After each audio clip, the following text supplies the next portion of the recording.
Welcome back to Sleepy Stories, where true stories unfold in unexpected ways and betrayals come from the most unlikely places. Tonight, we bring you a chilling tale of family vacation to the Amalfi Coast, a celebration of love and the ultimate betrayal. Alexandra thought she was simply enjoying her husband's birthday in paradise, but little did she know, her mother-in-law was silently plotting her downfall. In a moment of pure deception, she secretly transferred Alexandra's dream property into her own name, shattering the trust built over years of family bonds. So sit back, relax, and let this story take you through the twists of family betrayal, deception, and the hidden strength it takes to fight back when everything you thought was yours slips away. If you enjoy this story, don't forget to leave a like and subscribe. It means the world to me and keeps me inspired to bring you even more heartfelt tales.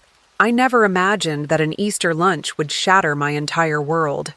My name is Sarah Mitchell, and just 6 months ago, I was a successful tech startup founder living what seemed like the perfect life.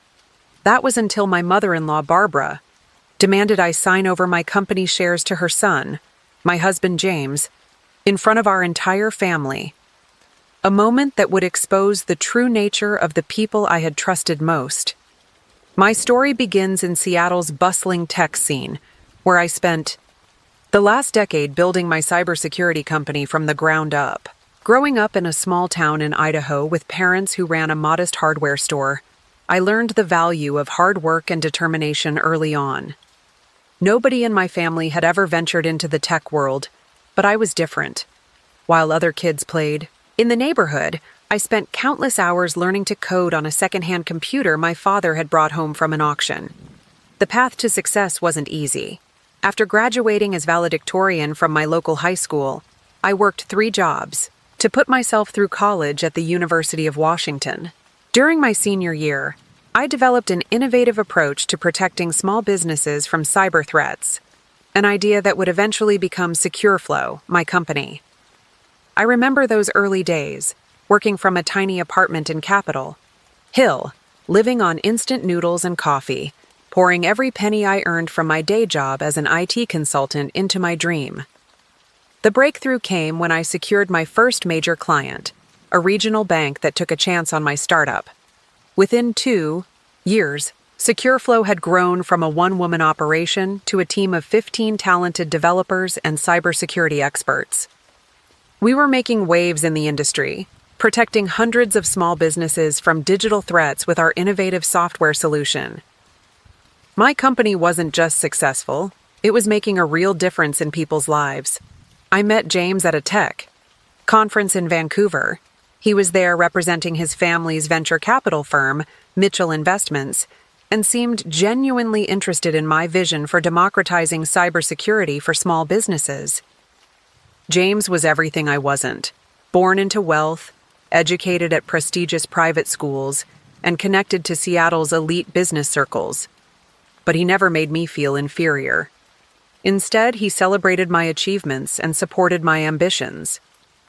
Or so I thought. Our whirlwind romance led to marriage within a year. The wedding was an elaborate affair at the Mitchell family estate overlooking Puget Sound, far grander than anything I could have imagined for myself. James's mother, Barbara, a formidable figure in Seattle's social scene, orchestrated every detail. Looking back, I should have seen the warning signs in how she subtly dismissed my family's suggestions and traditions, always insisting on doing things the Mitchell way. The first year of marriage was a delicate balance between running my growing company and fitting into the Mitchell family's sophisticated world. Barbara would often make comments about how unusual it was for a wife to spend so much time at the office, or how quaint it was that I insisted on being so hands-on with my business when we could easily hire management to run it. I tried to brush off these remarks, focusing instead on SecureFlow's continuing success. By our second year of marriage, SecureFlow had grown to 50 employees and was valued at over $30 million. We had just secured a major round of funding, and industry analysts were calling us one of Seattle's most promising tech startups. I was proud of what I'd built, but I could sense growing tension at home. James began suggesting that I step back from day-to-day operations, arguing that I was working too hard and that we should start thinking about having children. His mother's visits became more frequent, and her comments about my role as a wife grew increasingly pointed. I didn't realize then that my success, the very thing that had initially attracted James to me, would become the catalyst for my undoing. As SecureFlow's profile rose in the tech community, I noticed subtle changes in how the Mitchells treated me. Barbara's polite smiles became strained, and James's supportive attitude toward my career began to waver. Looking back, I can see now that they never expected my company to become so successful. They had anticipated a small venture they could easily control through James, not an emerging tech force with me firmly at the helm. The Easter lunch that would change everything was planned at the Mitchell estate, a tradition Barbara insisted we maintain.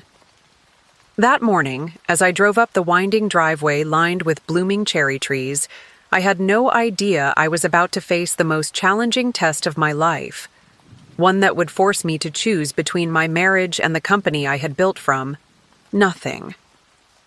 The roots of my journey run deeper than my marriage to James or my success with SecureFlow. To truly understand how I found myself at that fateful Easter lunch, you need to know where I came from. My childhood in Twin Falls, Idaho was far removed from the gleaming skyscrapers and tech innovations of Seattle. Our family hardware store, Mitchell's Home and Garden, ironically sharing the same name as my future in-laws, sat on the corner of Main Street, its faded green awning a familiar sight to every local resident. My parents, Richard and Marie, worked tirelessly to keep the store afloat during the rise of big box retailers. I spent my afternoons after school watching them help customers find the perfect tool for a home project or advise on garden supplies. They taught me that success wasn't just about making money. It was about solving people's problems and building trust in your community. The old gateway computer in our store's back office became my window to a different world. While my father used it for inventory and accounting, I discovered the fascinating world of programming during my free time. I still remember the thrill of writing my first piece of code, a simple program to help track our store's most popular items. My mother would often find me there late at night, the blue glow of the monitor illuminating my determined face as I debugged lines of code. My high school teachers didn't quite know what to make of me. In a town where success was typically measured by how well you could run a farm or manage a local business, my dreams of tech entrepreneurship seemed like fantasy. The guidance counselor suggested I consider more realistic options, perhaps taking over the family store or pursuing a teaching career. But I had inherited my parents' determination, along with their work ethic.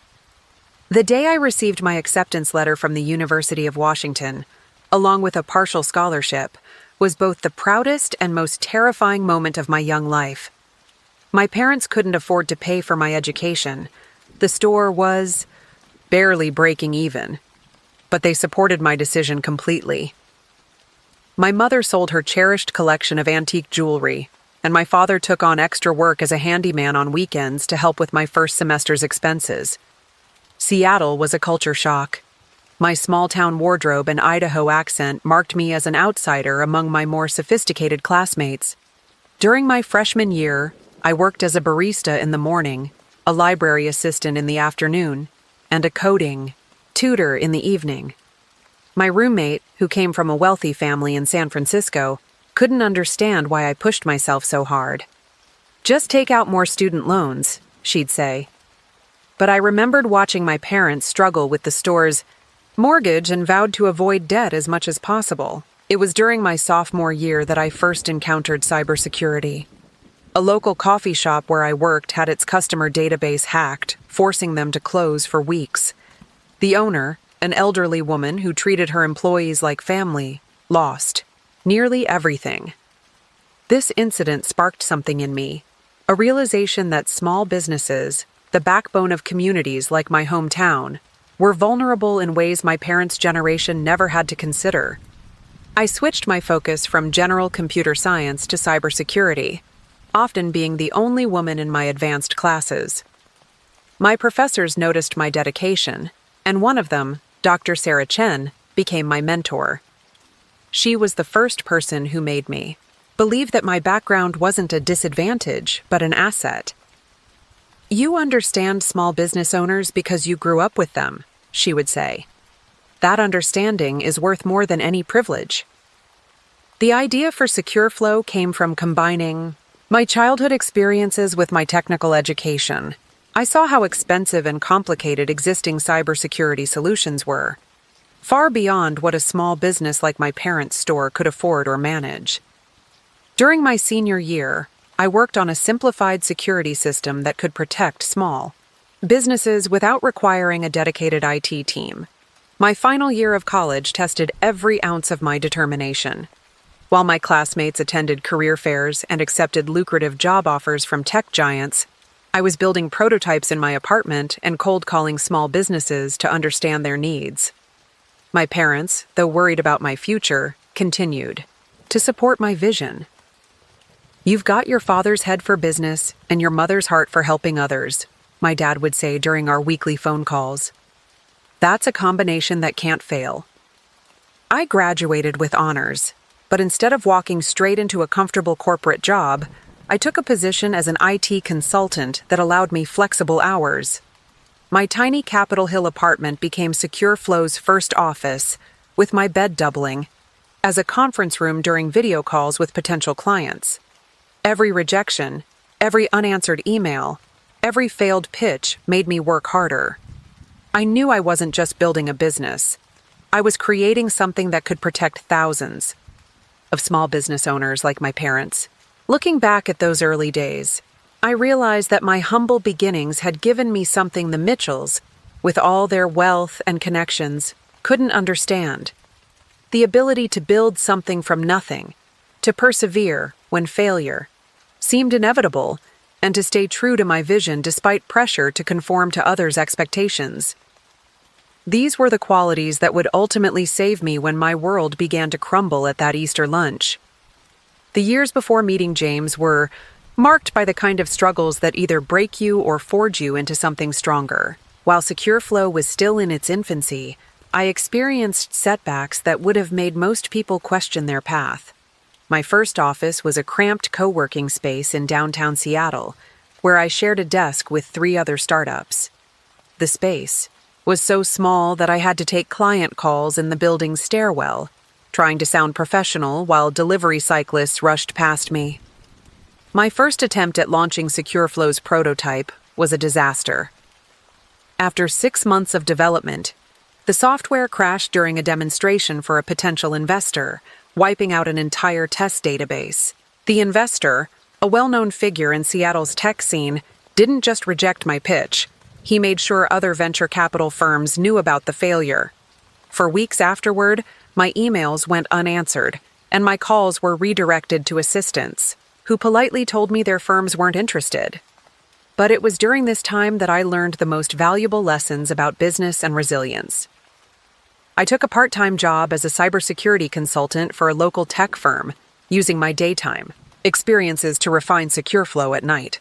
Every security breach I handled, every vulnerable system I encountered, helped me understand what small businesses really needed. I wasn't just creating another cybersecurity product. I was building a solution that could protect people's dreams. The turning point came when a series of ransomware attacks hit several small businesses in Pioneer Square. Among the victims was a family-owned bookstore that had been operating for 3 generations. The owner, Ellen Martinez, had approached several major cybersecurity firms for help, but their solutions were either too expensive or too complex for her needs. When she found me through a local business forum, I saw an opportunity to prove Secure Flow's worth. I spent 2 weeks working around the clock, sleeping on a worn-out couch in my office, fine-tuning Secure Flow to protect Ellen's store. The software wasn't perfect, but it was simple enough for her to understand and maintain. When another wave of attacks hit the area 3 months later, Ellen's bookstore was the only business in her block that remained unaffected. Word spread quickly through Seattle's tight-knit small business community. Soon, I had a waiting list, of local businesses wanting to implement Secure Flow. Each new client brought unique challenges that helped me improve the software. A food truck owner needed a solution that worked with unreliable internet connections. A local art gallery required protection for their digital payment systems. Every problem solved made Secure Flow stronger and more versatile. But success came with its own set of challenges. As demand grew, I needed to hire developers. But convincing talented programmers to join a startup with uncertain funding was nearly impossible. I remember interviewing candidates in coffee shops because I was embarrassed by my small office. Most would listen politely to my pitch about protecting small businesses, then politely decline when they heard the salary I could offer, far below what established tech companies were paying. My breakthrough came from an unexpected source. Rachel Chen, a brilliant developer who had just left one of Seattle's largest tech companies, agreed to join Secure Flow for a fraction of her previous salary. When I asked her why, she told me about her parents' restaurant that had been forced to close after a cyber attack wiped out their ordering system and customer data. "What you're building matters," she said. "I'd rather work on something meaningful than just add to some corporations." Bottom line, Rachel became more than my first employee. She became my partner in building Secure Flow's future. Together, we rebuilt the software from the ground up, making it more robust and user-friendly. We worked 18-hour days, fueled by cheap coffee, and shared determination. When things got tough, we reminded each other of all the small businesses counting on us. The pressure was immense. I had maxed out 2 credit cards and taken a loan against my car to make payroll. Every month was a race against time, trying to bring in enough revenue to keep the lights on. I cut every possible expense, moving to a cheaper apartment and selling most of my possessions. My diet consisted mainly of instant noodles and whatever was on sale at the local grocery store. During this period, I learned to trust my instincts and stand firm in my decisions, skills that would prove crucial later when facing the Mitchells. I turned down several offers from larger companies wanting to buy Secure Flow because their plans involved raising prices beyond what our small business clients could afford. Each rejection meant continuing our financial struggle, but it also meant staying true to our mission. The stress took its toll. I developed insomnia, often finding myself working at 3 a.m., debugging code or responding to client emails. My few friends in Seattle stopped inviting me to social events, knowing I would either decline or spend the entire time on my phone managing work crises. My parents worried about my health, hearing the exhaustion in my voice during our weekly calls. But gradually, things began to improve. Our client base grew steadily, and word-of-mouth recommendations brought in new businesses daily. We moved to a proper office in South Lake Union, hired 3 more developers, and finally had a reliable income stream.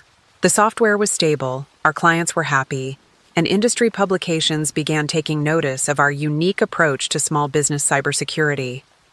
I was just beginning to feel like I could breathe again when I met James Mitchell at that Vancouver tech conference.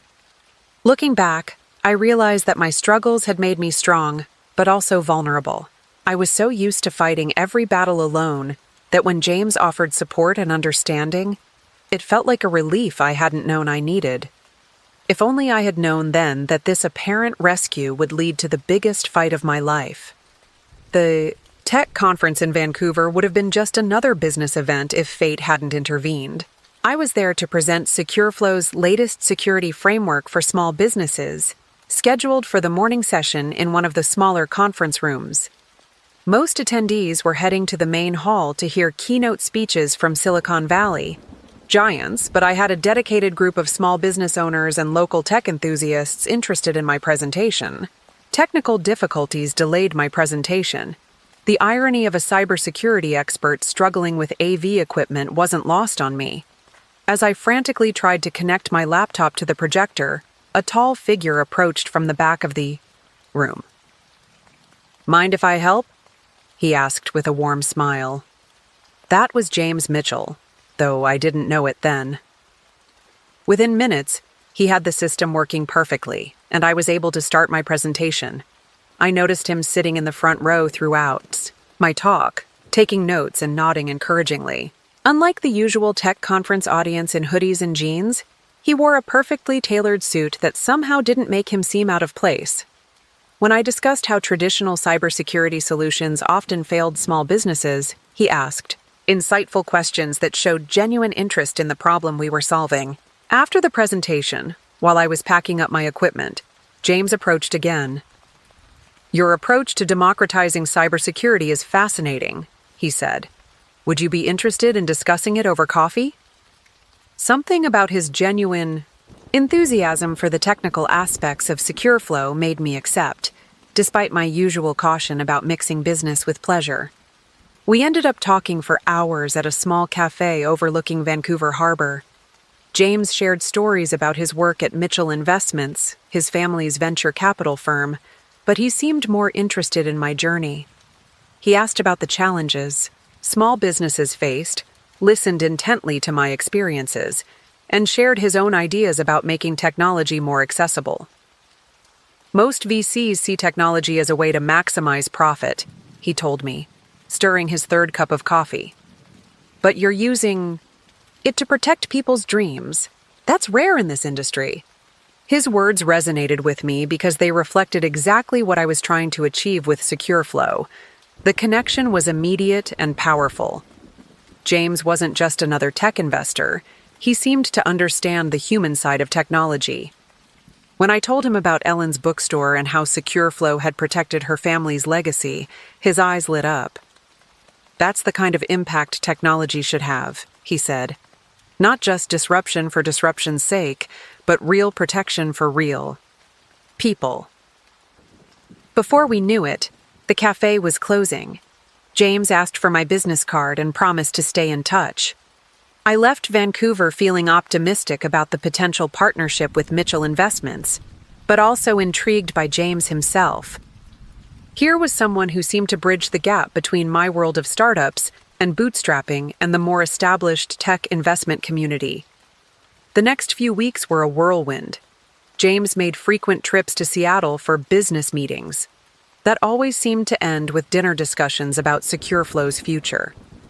He brought fresh perspectives to our challenges, suggesting solutions I hadn't considered. When I mentioned our struggle to handle growing customer support demands, he connected me with a startup specializing in AI-powered customer service solutions. Our professional relationship quickly evolved into something more personal.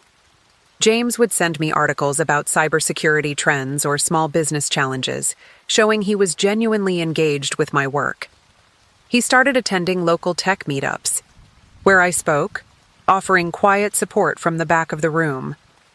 Unlike previous relationships where I had to downplay my work commitments, James seemed to admire my dedication to SecureFlow.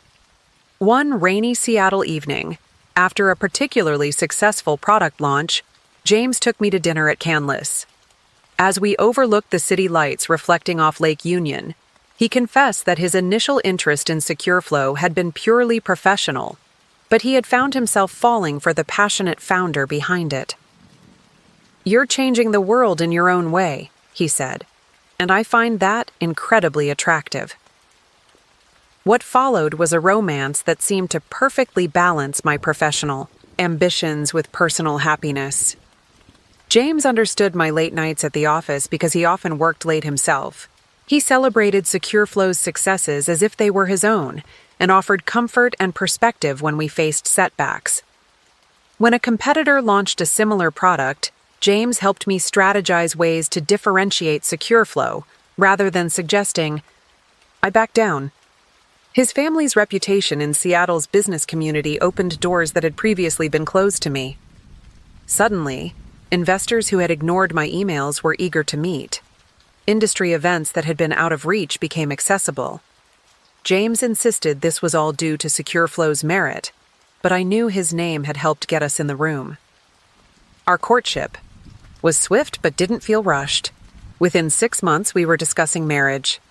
James proposed during a private dinner at his family's estate, after a long conversation about our shared vision for the future. He spoke about combining our strengths, my innovative spirit, and his business connections to make an even bigger impact in the tech world. "We could be an unstoppable team," he said, getting down on one knee. "Your drive, my resources. Together, we could help more small businesses than ever before." The ring he offered was elegant but not flashy, exactly my style. It seemed to symbolize how well he understood me. In that moment, everything felt perfect.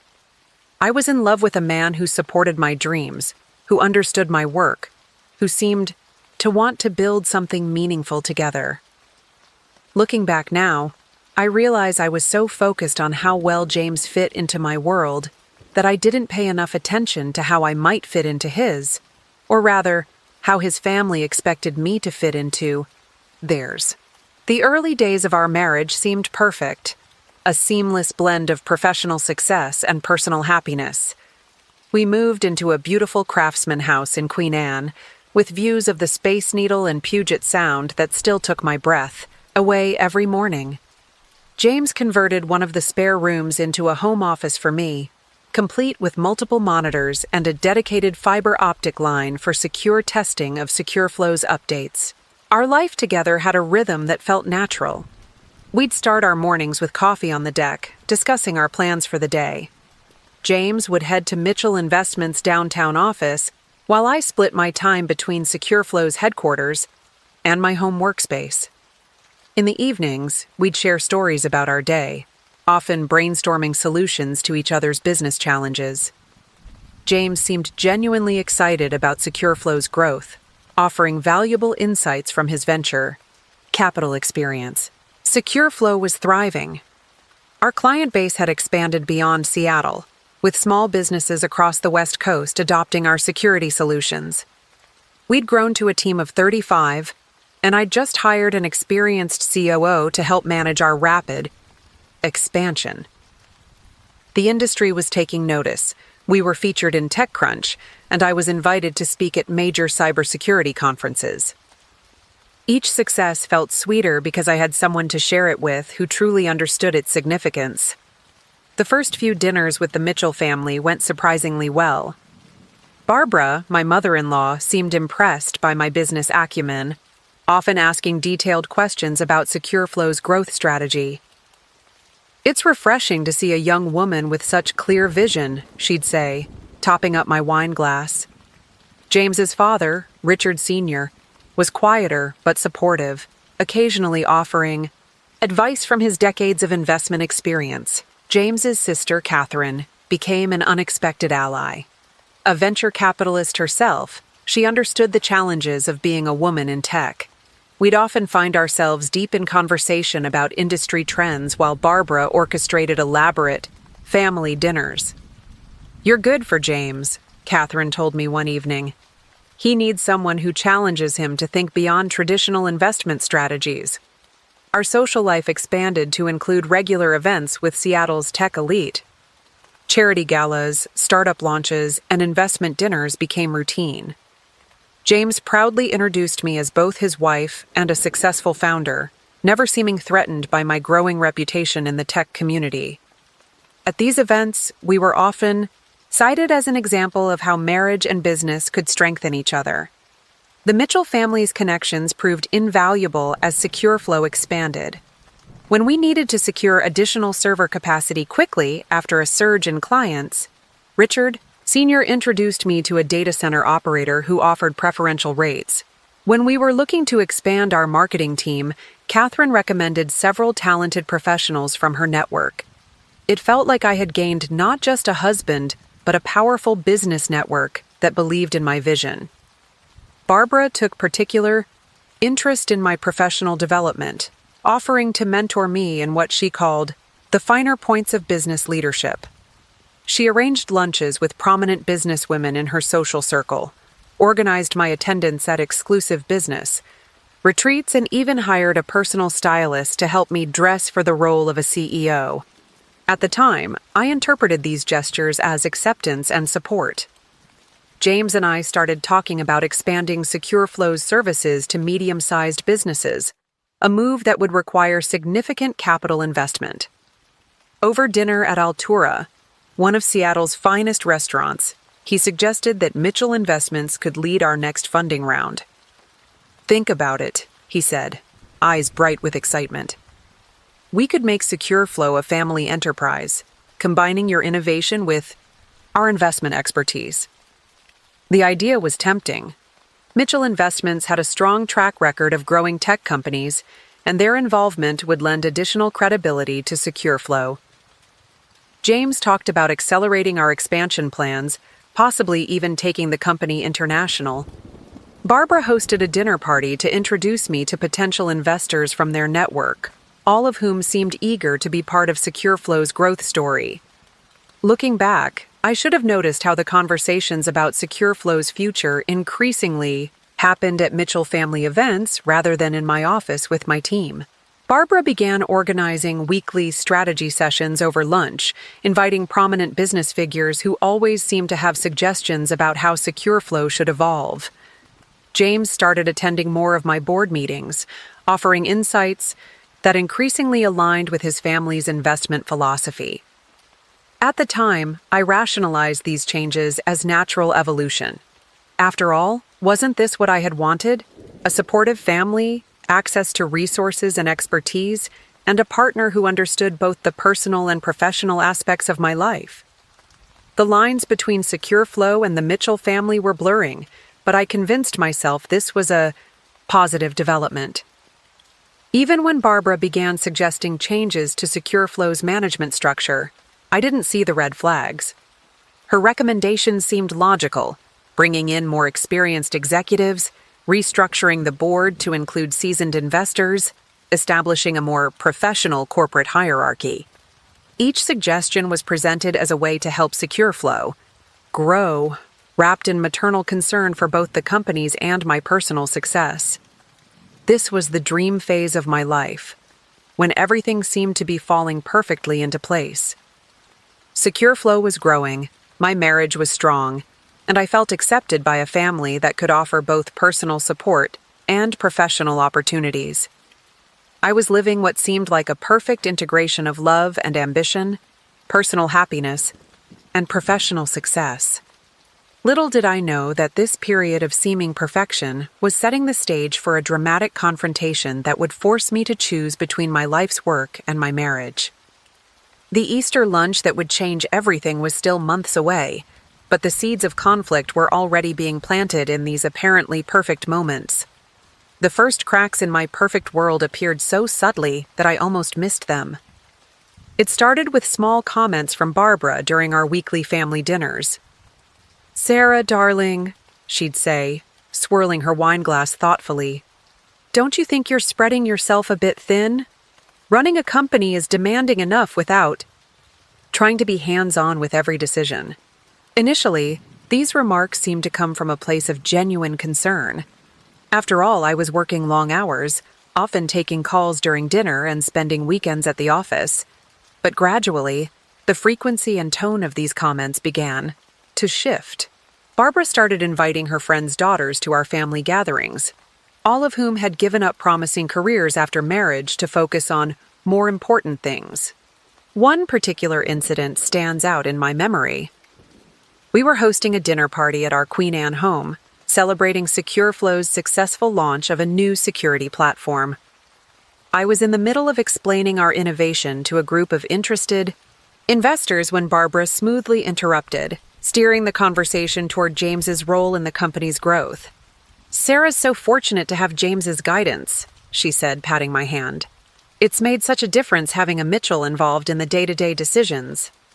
The thing was, James wasn't involved in SecureFlow's day-to-day operations. He offered advice when asked, but we'd maintained clear boundaries between his work at Mitchell Investments and my role as SecureFlow's CEO.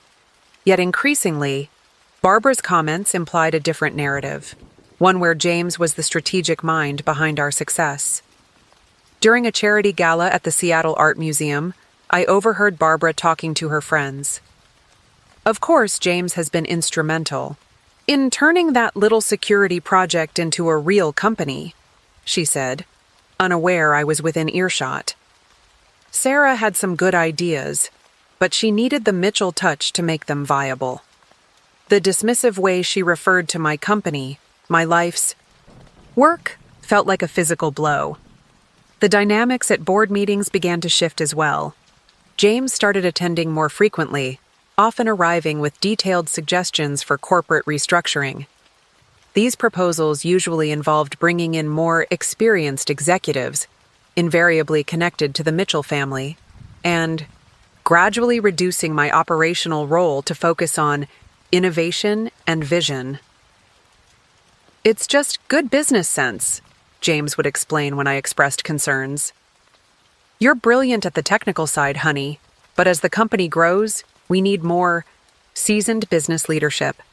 Each time he made it sound logical, reasonable, as if I hadn't been the one successfully leading SecureFlow's growth for years.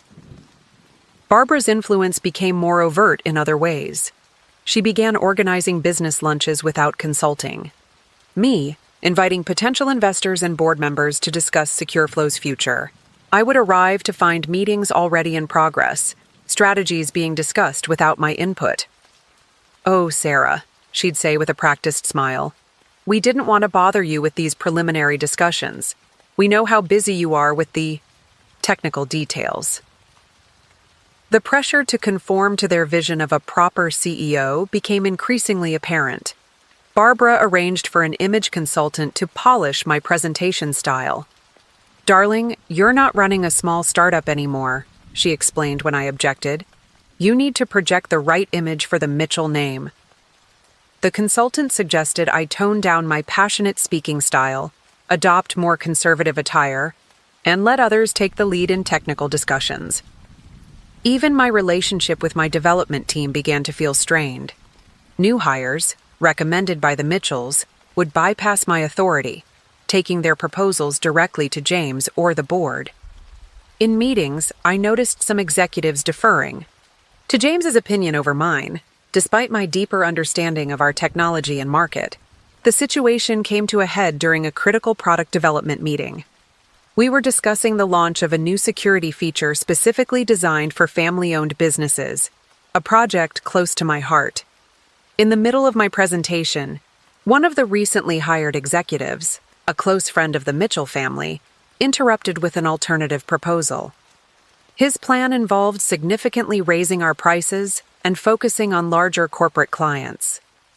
"With all due respect, Sarah," he said, though his tone carried none, "we need to think bigger. Small businesses are a nice starting point, but the real money is in enterprise solutions." I began to explain how this contradicted SecureFlow's core mission, but before I could finish, James chimed in supporting the new direction. The room's atmosphere shifted palpably as other executives quickly aligned with his position. That evening, during a tense discussion at home, James couldn't understand my frustration. "This is business, Sarah. Companies evolve. You can't let emotional attachments to your original vision hold SecureFlow back." His words echoed Barbara's frequent assertions that I was too emotionally invested in the company. I started noticing how board meetings were being scheduled when I had other commitments, how decision-making was gradually being shifted to committees dominated by Mitchell allies, how my role was being subtly but systematically diminished. My innovative security company, built to protect small businesses like my parents' hardware store, was being quietly transformed into something I no longer recognized. These changes weren't just professional, they were affecting my personal life too. James and I started having more arguments, usually ending with him suggesting I was being paranoid or ungrateful for his family's involvement. The warm, supportive partner who had encouraged my dreams was being replaced by someone who seemed increasingly aligned with his family's vision for SecureFlow's future. The mounting tension took its toll on every aspect of my life. Each morning, I'd wake up feeling like I was walking into a battlefield rather than the company I'd built from scratch. The SecureFlow office, once my sanctuary of innovation and purpose, began to feel like hostile territory.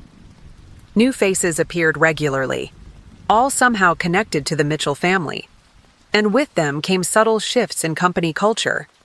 I particularly remember one Wednesday morning when I walked into a strategy meeting to find Barbara sitting at the head of the table, a position I usually occupied. She was deep in discussion with our new CFO, Thomas Bradford, a longtime Mitchell family associate. "Oh, Sarah," she said without moving. "We were just discussing some exciting changes to SecureFlow's financial structure. Come join us." The casual way she'd usurped my position spoke volumes about the power dynamics at play. The changes being implemented were systematic and calculated. Our customer service team, which had prided itself on providing personalized support to small business owners, was being restructured to handle more efficient, high-volume corporate clients. The development team was pressured to focus on enterprise-level solutions, pushing our original small business security tools to the background. Even our marketing materials were being revamped to target larger companies, with terms like enterprise-grade and corporate solutions replacing our original message of accessible cybersecurity for all. During a particularly heated executive meeting, I challenged these changes, presenting data that showed our strong performance in the small business market. "Our current model is profitable and growing," I argued, displaying charts of our customer satisfaction rates and revenue growth. Why abandon a successful strategy? Barbara, who had taken to attending these meetings regularly, exchanged knowing looks with James before he responded. "Sarah, honey," he said in that patronizing tone that had become increasingly common, "you need to understand that Mitchell Investments has a broader vision for SecureFlow. We're not just thinking about next quarter's profits. We're positioning the company for major market expansion." The way he said "we" made it clear who he meant by that pronoun, and it didn't include me. The situation at home deteriorated in parallel with the office tensions. Our once engaging dinner conversations about business innovation turned into terse exchanges or silent meals. James spent more time at his family's estate, claiming he needed to strategize SecureFlow's future with his father and their business associates. When he was home, he was constantly on the phone with Barbara or various board members, speaking in hushed tones that fell silent when I entered the room. One evening, I found a document left open on James's laptop, a draft proposal for SecureFlow's restructuring. It detailed plans to create a new parent company, majority owned by Mitchell Investments, with a reorganized board that would effectively dilute my voting power. My heart raced as I read through the proposal, which included provisions for moving me to a chief innovation officer role, a professional demotion disguised as a promotion. When I confronted James about the document, his response was telling. "You're taking this too personally," he said, closing his laptop with a snap. "This is just business. The board, your board, believes this structure would be better for SecureFlow's growth." The emphasis he placed on "your board" carried an ironic tone, given how thoroughly it had been stacked with Mitchell allies. The isolation grew more pronounced as weeks passed. Longtime employees, people who had been with me since SecureFlow's early days, were being systematically pushed out or reassigned. Rachel Chen, my first hire and trusted developer, was moved to a subsidiary project despite my objections. "I'm sorry, Sarah," she told me tearfully on her last day, "but it's clear I'm not part of their vision for SecureFlow's future." Barbara's influence became more overt and controlling. She began showing up at my office unannounced, often with consultants or potential investors in tow. "Sarah's so busy with the technical side," she would tell them, "but I'd be happy to discuss SecureFlow's strategic direction." She started scheduling meetings with our key clients without my knowledge, presenting herself as the company's strategic advisor. The breaking point came during a board meeting where I presented plans for a new security feature specifically designed for small retailers. I had spent months working with our remaining original team members on this project, seeing it as a way to reinforce our commitment to small businesses. Before I could finish my presentation, Barbara interrupted. "While this is charming," she said, emphasizing the word in a way that made it sound like an insult, We need to focus on enterprise-level solutions. The Mitchell name carries certain expectations, and it's time SecureFlow lived up to them. The room fell silent, all eyes darting between Barbara and me. It was a direct challenge to my leadership, delivered in front of the entire board. That evening, during another tense dinner at home, James suggested I take some time off to think about my role in the company's future. His words echoed his mother's earlier statement so closely that I knew they had discussed this beforehand. "You're exhausted, honey," he said, reaching for my hand across the table. "Let us handle things for a while. Mother has some excellent ideas for SecureFlow's direction." The growing pressure began to affect me deeply. I started doubting my own instincts, questioning decisions I would have made confidently just months before. The strong, decisive CEO who had built SecureFlow from nothing was being systematically undermined, and I felt myself beginning to crack under the constant scrutiny and criticism. My sleep suffered first. I'd lie awake at night, replaying conversations from board meetings, thinking of responses I should have given to Barbara's subtle jabs, or ways I could have better defended my vision for the company.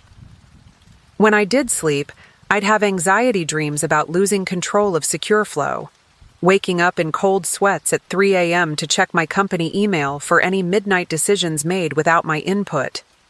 The physical symptoms of stress became impossible to ignore. I developed persistent headaches and my hands would shake slightly during important meetings.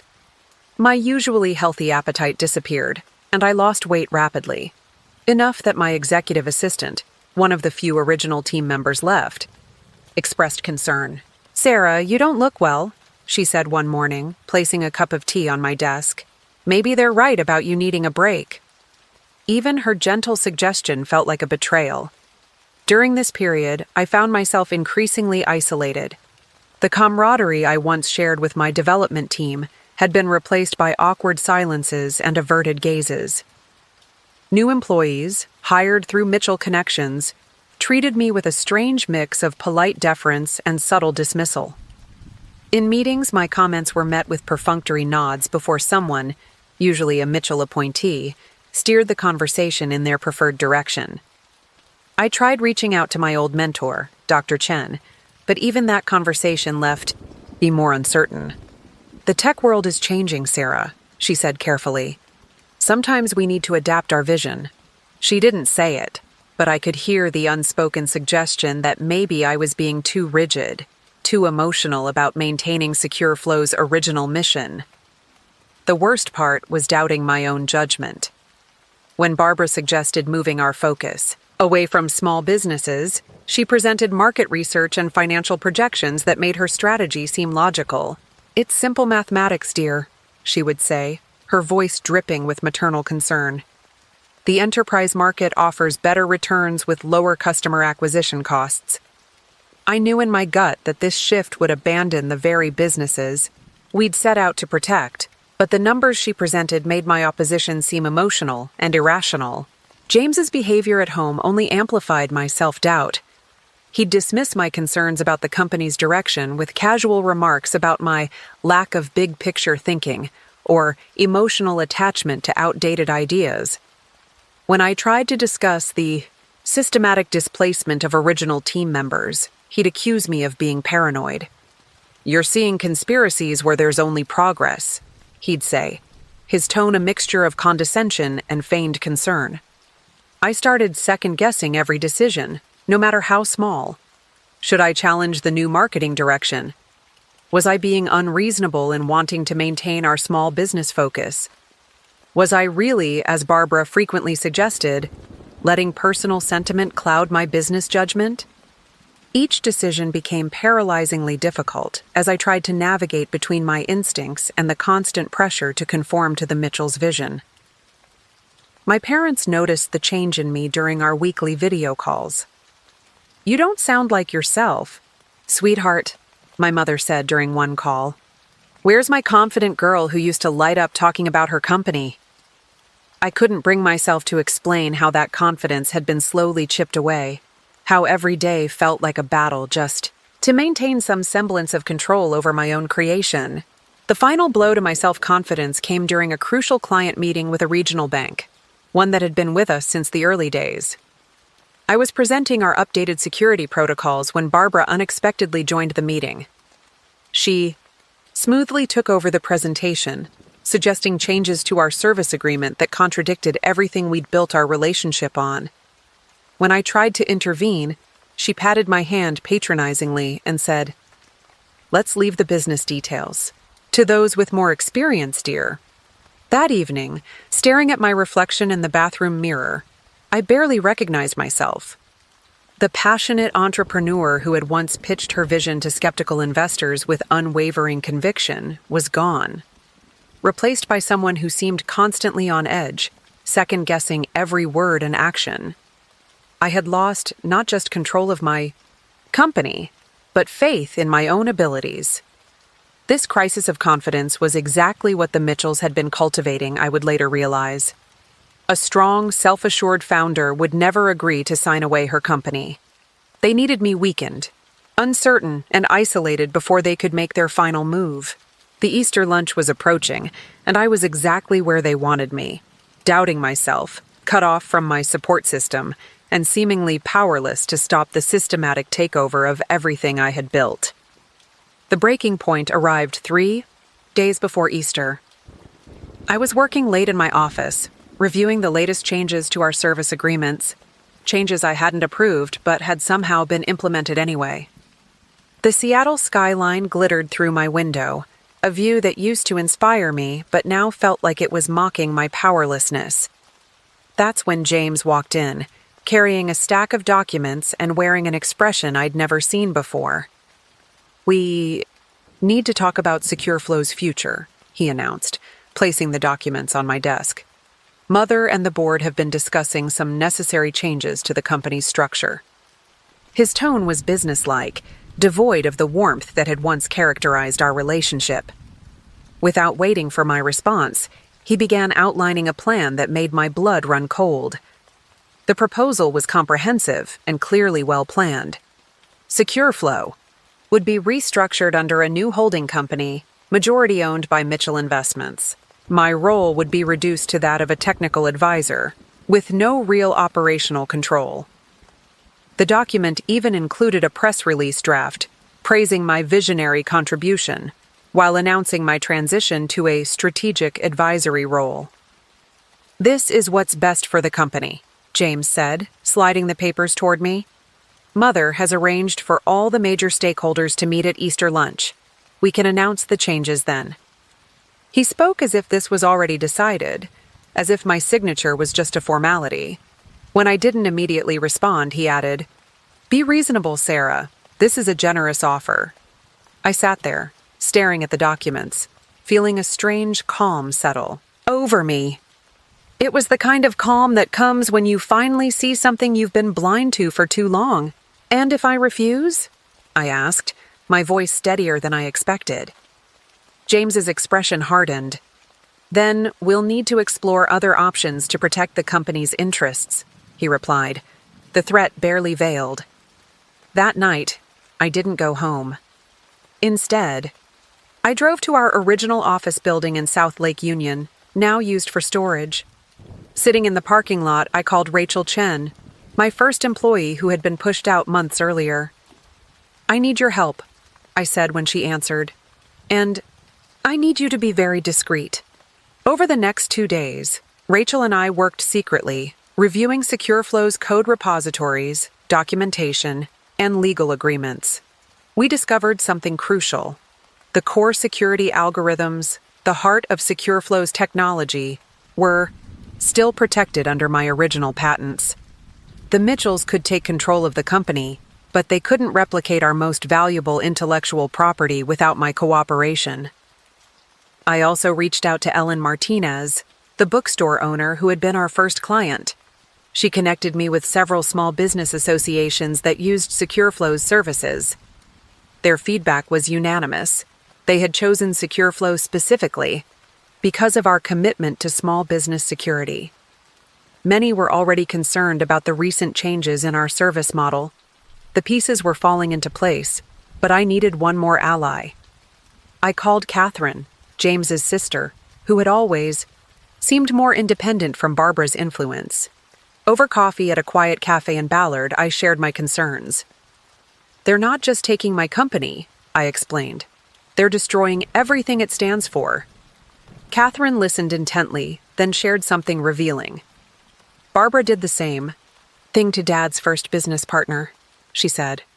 "She has a pattern of pushing out anyone she sees as a threat to family control." Her words confirmed what I had suspected. This was about power, not business strategy. Armed with this knowledge, I spent the night before Easter preparing. I backed up all essential company documents, secured copies of my original patents, and drafted emails to key clients and employees. I also prepared a counter-proposal, one that would protect SecureFlow's original mission while offering the Mitchells a fair return on their investment. Easter morning dawned bright and clear. I dressed carefully, choosing a suit I had worn during SecureFlow's early investor pitches, a reminder of the strength I had possessed before the Mitchells began undermining my confidence. As I drove to their estate, I felt neither fear nor doubt. I was ready for whatever would happen. The Mitchell estate was decorated elaborately for Easter, with fresh flowers and pastel decorations everywhere. Family members and business associates mingled in the grand living room, sipping champagne and making small talk. Barbara held court near the fireplace while James worked the room, speaking quietly to key board members. I noticed several unfamiliar faces. Lawyers, I assumed, based on their demeanor and the briefcases at their feet. Barbara had planned this carefully, staging a public display of power. She wanted witnesses to my capitulation. What she didn't know was that I had done some planning of my own. As I walked into that room, I felt a profound shift within myself. The months of self-doubt and uncertainty fell away. I was no longer the intimidated daughter-in-law or the overwhelmed CEO. I was Sarah Mitchell, the woman who had built SecureFlow from nothing, who had protected countless small businesses, who had earned every bit of her success. The Easter lunch began with artificial pleasantries. Barbara had arranged the seating strategically. I was placed between two senior Mitchell Investments executives, while James sat across from me, flanked by their corporate lawyers. The table was immaculately set with the finest china and crystal, a display of wealth and power that seemed designed to intimidate. "Sarah, darling," Barbara called from the head of the table, her voice carrying over the polite conversation. "You look tired. Have you been sleeping well?" The concern in her voice was fabricated, but the message was clear. She wanted everyone to see me as fragile and unstable. Several guests exchanged knowing looks, and I realized this performance had been carefully orchestrated. The first course had barely been served when Barbara made her move. "Since we're all gathered here as family," she announced, setting down her soup spoon with deliberate precision, "I think it's time we discussed SecureFlow's exciting new direction." She nodded to one of the lawyers who began distributing copies of the restructuring documents I'd already seen. "As you can see," Barbara continued, her voice smooth as silk, "we've developed a comprehensive plan to take SecureFlow to the next level. Sarah's little project has shown remarkable potential, but it's time for more experienced hands to guide its growth." The condescension in her voice when she said, "little project," made several guests wince. James cleared his throat. "Right. On cue. The board has already expressed preliminary approval," he added, not meeting my eyes. "We just need to finalize some signatures today, and we can begin the transition immediately." The casual way he discussed dismantling my life's work made my blood boil, but I maintained my composure. Barbara stood, raising her wine glass. "I'd like to propose a toast," she declared. "To Sarah, who had the vision to start SecureFlow, and to its bright future under Mitchell family guidance." The room fell silent, all eyes turning to me. This was the moment they had planned, my public surrender. Instead of raising my glass, I calmly opened my laptop. "Before we toast," I said, my voice steady, I'd like to share some information about SecureFlow's current situation. I connected to the dining room's projector, installed for Barbara's frequent business entertaining, and displayed a series of graphs and charts. These numbers show SecureFlow's growth under our original business model, I began. Our focus on small business security has resulted in a 300% revenue increase over the past 2 years. Our customer retention rate is 95%, and our technology has prevented over 10,000 cyber attacks on family-owned businesses. Barbara's smile froze. Sarah, dear, this isn't the time for a technical presentation. Actually, Barbara, I interrupted, my voice firm, this is exactly the time. I switched to the next slide, showing the company's patent documentation. SecureFlow's core technology is protected by patents registered solely in my name. These patents are not transferable without my explicit consent. The lawyers exchanged concerned glances. This clearly hadn't been in their briefing. I continued, switching to customer testimonials. I've spoken with our major clients. They chose SecureFlow specifically because of our commitment to small business protection. Many have expressed concerns about the recent changes in our service model. James started to stand, but I held up my hand. I'm not finished. I clicked to the final slide, a letter of intent from a major tech ethics foundation expressing interest in partnering with SecureFlow to expand our small business security program. This arrived yesterday. They're offering substantial funding to help us maintain our original mission. The room was dead silent.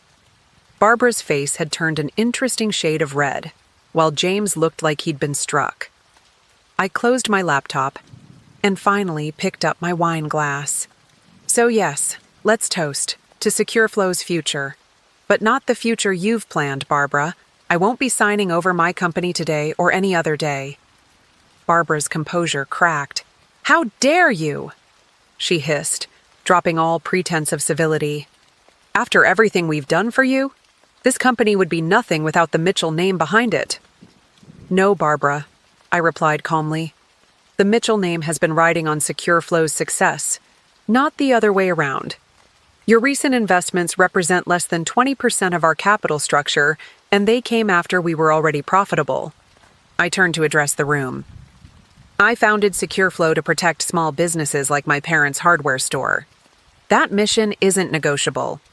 If Mitchell Investments wants to remain involved, it will be on terms that respect this mission and my leadership. The silence that followed was deafening. The carefully orchestrated power play had exploded in Barbara's face, and everyone knew it. Several guests suddenly became very interested in their salads, while the lawyers began quietly gathering their documents. Barbara's face contorted with rage as she slammed her hand on the antique dining table, causing the fine china to rattle. You ungrateful little upstart, she spat, abandoning all pretense of sophistication. Do you have any idea who you're dealing with?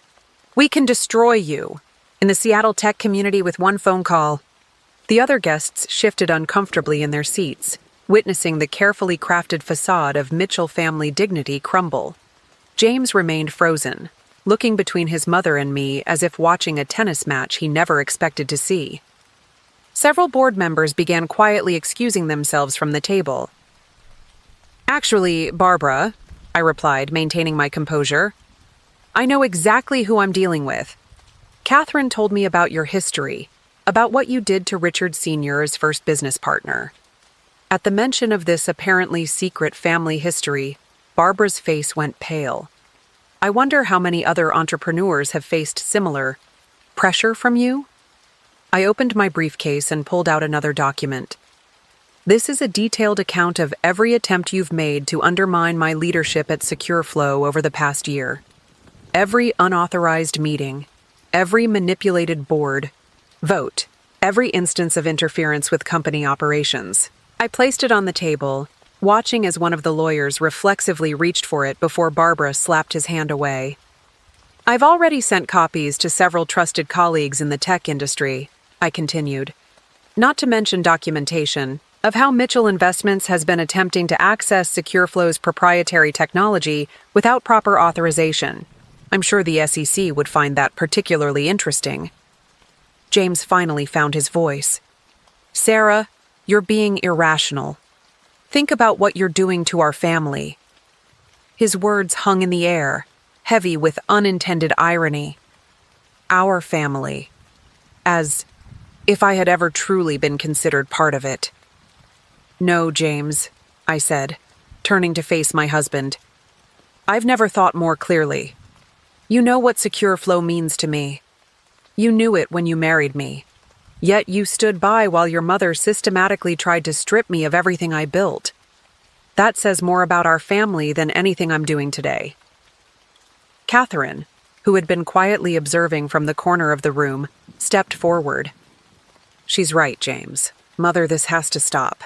Your obsession with control is destroying everything it touches. The look of betrayal on Barbara's face at her daughter's intervention was almost theatrical. How dare you side with her? Barbara hissed at Catherine. After everything I've done to maintain this family's position. That's exactly the problem, Catherine interrupted. You're so focused on maintaining the Mitchell family's position that you've forgotten what made us successful in the first place. Supporting innovation, not crushing it. The Easter lunch had devolved into complete chaos. The remaining guests were trying to leave as discreetly as possible, while the lawyers huddled in the corner, whispering urgently among themselves. One of the board members, an elderly gentleman, who had known James's father for years, caught my eye and gave me a slight nod of approval before departing. I stood up from the table, gathering my materials. I'll be calling an emergency board meeting tomorrow morning, I announced.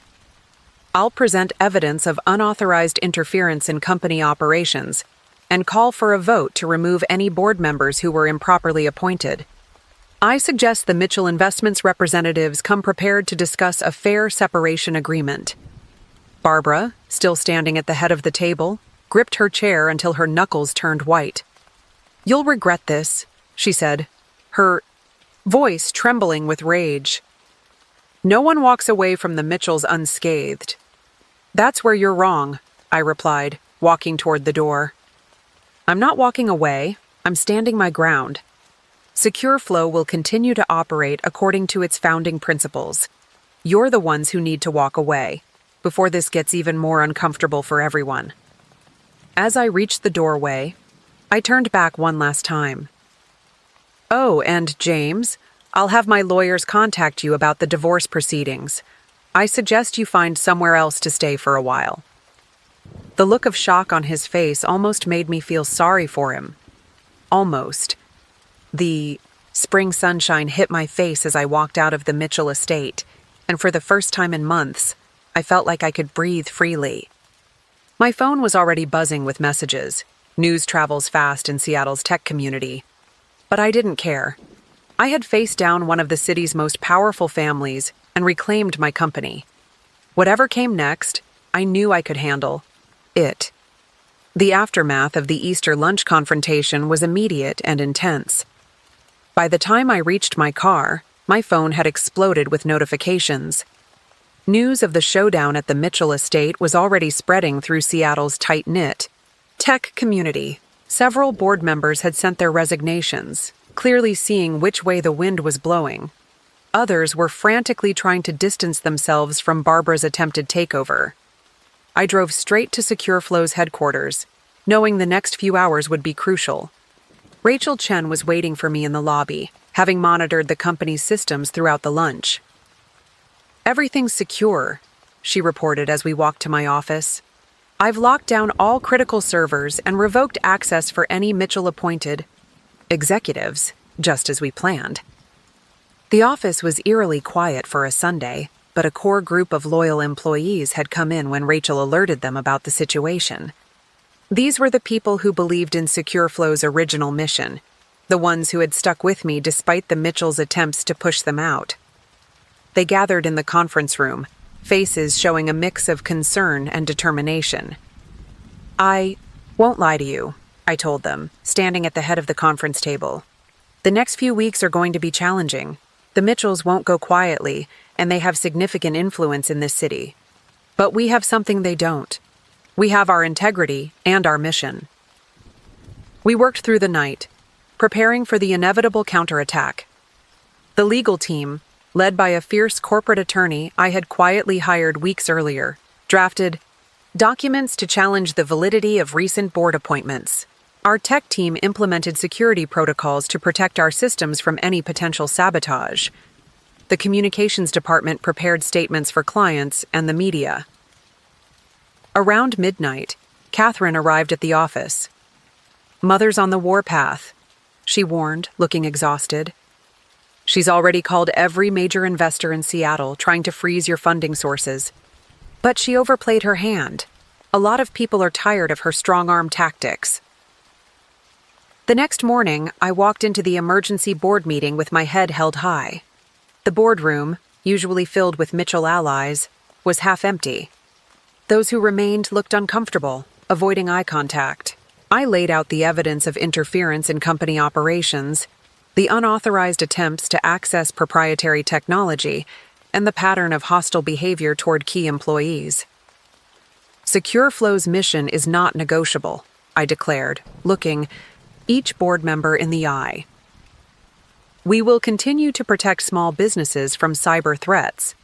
If that doesn't align with your investment goals, now is the time to discuss a fair exit strategy." The vote that followed was decisive. The remaining board members, perhaps seeing the writing on the wall, voted to remove all Mitchell-appointed executives and restore full operational control to me. By noon, Mitchell Investments' attempt to take over SecureFlow had officially failed. But the real battle was just beginning. Barbara, true to her threat, began a campaign to undermine SecureFlow in Seattle's business community. Potential clients received mysterious calls warning them about instability in our leadership. Rumors about financial problems started circulating among investors. Several major contracts, ones that had been negotiated through Mitchell connections, were suddenly canceled. I countered by going public with our story. In interviews with tech, blogs, and local business publications, I spoke candidly about the attempted hostile takeover and our commitment to protecting small businesses. The response was overwhelming. Small business owners across the country reached out to share similar stories of being pressured by larger corporations. Our client base actually grew as companies chose to work with us specifically because we had stood our ground. The personal cost was significant. James moved out of our house the day after Easter, leaving only a brief note about having his lawyer contact mine. Seattle's social circles, many influenced by the Mitchells, suddenly became less welcoming. Events I had once been invited to as a rising tech star now somehow forgot to send invitations. But for every door that closed, new ones opened. Other entrepreneurs, particularly women who had faced similar pressure from established business families, reached out to offer support and collaboration. The Tech Ethics Foundation that had expressed interest in partnering with us accelerated their timeline, providing both funding and moral support for our mission. 1 month after the Easter confrontation, I sat in my office reviewing our latest performance numbers. Despite the Mitchells' attempts to destabilize us, SecureFlow was stronger than ever. Our core team, freed from the constant interference, had developed innovative new security features. Client satisfaction scores had improved, and our small business focus was attracting positive attention from industry analysts. Rachel knocked on my door, grinning. "You need to see this," she said, handing me her tablet. On the screen was an article in a major tech publication titled "The Rise of Ethical Tech: How One CEO's Stand Against Corporate Bullying Changed Seattle's Startup." Scene. The article detailed not just SecureFlow's story, but similar experiences from other entrepreneurs who had been pressured to compromise their principles. The article's publication marked a turning point, but it also brought a moment of clarity I hadn't expected. Late that evening, after most employees had gone home, I found myself standing at my office window, looking out at the Seattle skyline. The same view that had once felt oppressive now filled me with a sense of possibility. In the reflection of the glass, I saw someone I hadn't seen in months, myself, unencumbered by doubt and pretense. My phone buzzed with a text from Catherine. Mother's losing her grip. Just resigned from 3 major boards amid controversy over her business practices. I felt no satisfaction at Barbara's downfall, only a deep sense of relief that her ability to harm other entrepreneurs was diminishing. Catherine had become an unexpected ally, working quietly behind the scenes to repair some of the damage her family had caused. The next morning, I received a letter from my divorce attorney that brought everything into sharp focus. James was contesting our prenuptial agreement, claiming that his contributions to Secure Flow's growth invalidated its terms. Attached was a list of demands that read like a Mitchell family manifesto: shares in the company, seats on the board, ongoing involvement in strategic decisions. It was Barbara's influence, clear as day. Instead of anger, I felt an overwhelming sense of sadness for James. He had never developed an identity separate from his family's expectations. Our marriage had been genuine in its way, but it had also been built on an illusion. His illusion that I would eventually conform to the Mitchell mold, and my illusion that his support for my independence was unconditional. I called an all-hands meeting that afternoon. Standing before my team, I realized how much had changed. The forced smiles and nervous glances that had characterized recent months were gone, replaced by genuine engagement and energy. Secure Flow is at a crossroads, I began. The easy path would be to compromise, to become just another corporate security provider. But that's not who we are. I unveiled our new initiative, the Small Business Digital Protection Program. We would partner with local chambers of commerce across the country to provide affordable, accessible cybersecurity solutions to family-owned businesses. The program would include education, support, and scaled pricing to ensure that even the smallest enterprises could afford protection. This is why we fought, I told my team. Not just to maintain control of our company, but to stay true to our mission. Every small business we protect is someone's dream, someone's life work. That's worth fighting for. The response was immediate and enthusiastic. Developers volunteered to work extra hours to build new features specifically for small businesses. Our sales team began reaching out to their old contacts in the small business community. Even some of our newer employees hired during the Mitchell era caught the spirit of our original mission. One junior developer raised his hand during the meeting. "My parents run a food truck," he said. "They've been worried about digital payment, security, but couldn't afford the big corporate solutions. This is exactly what they need."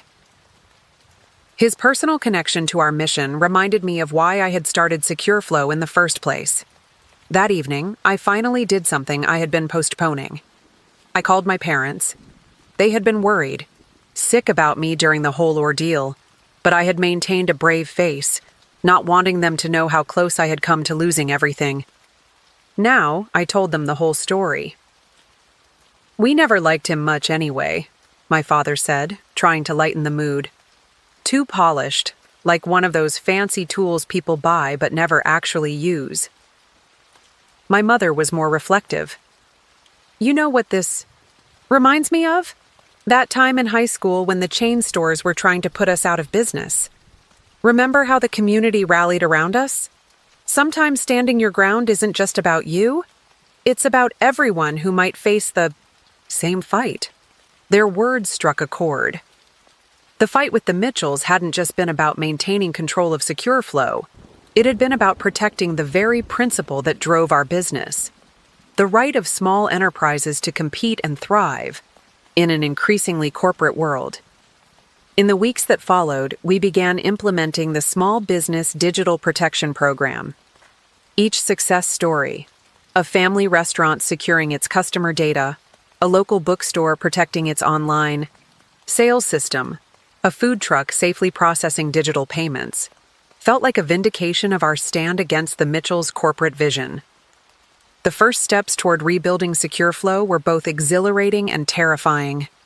With the Mitchell influence removed, we had to re-establish our identity quickly. I started by rehiring key employees who had been pushed out during the attempted takeover.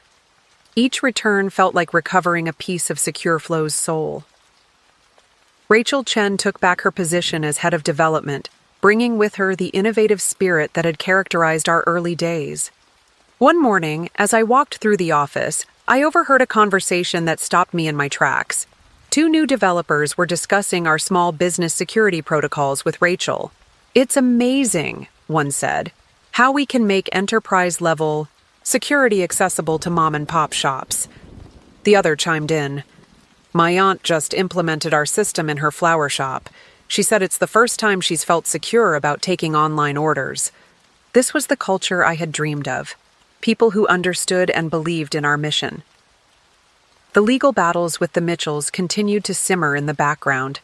Their lawyers filed motion after motion, each attempting to claim some piece of Secure Flow's success as James's contribution. But we had prepared well. Every document, every line of code, every business decision had been meticulously documented. Our legal team, led by Patricia Wong, a brilliant corporate attorney who had faced similar battles herself, methodically dismantled each claim. "They're getting desperate," Patricia told me during one of our strategy sessions. "The more they push, the more they expose their own unethical practices." She slid a document across the table, evidence that Barbara had attempted to access Secure Flow's proprietary code through a shell company. "This could be our nuclear option if they don't back off." The tech community's response to our story continued to evolve.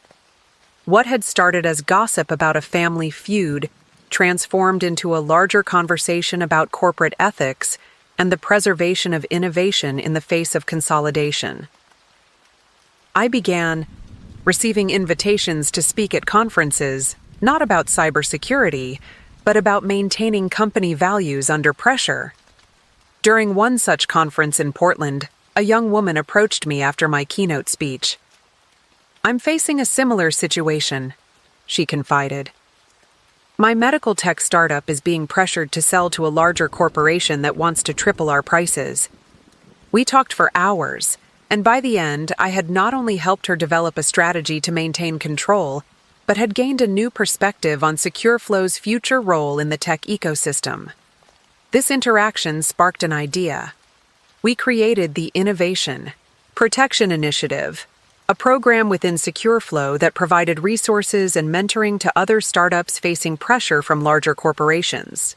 It wasn't just about cybersecurity anymore. It was about protecting the very spirit of entrepreneurship that had driven me to start Secure Flow in the first place. The personal toll of these changes was significant. Seattle's social circles, heavily influenced by old money families like the Mitchells, became increasingly uncomfortable.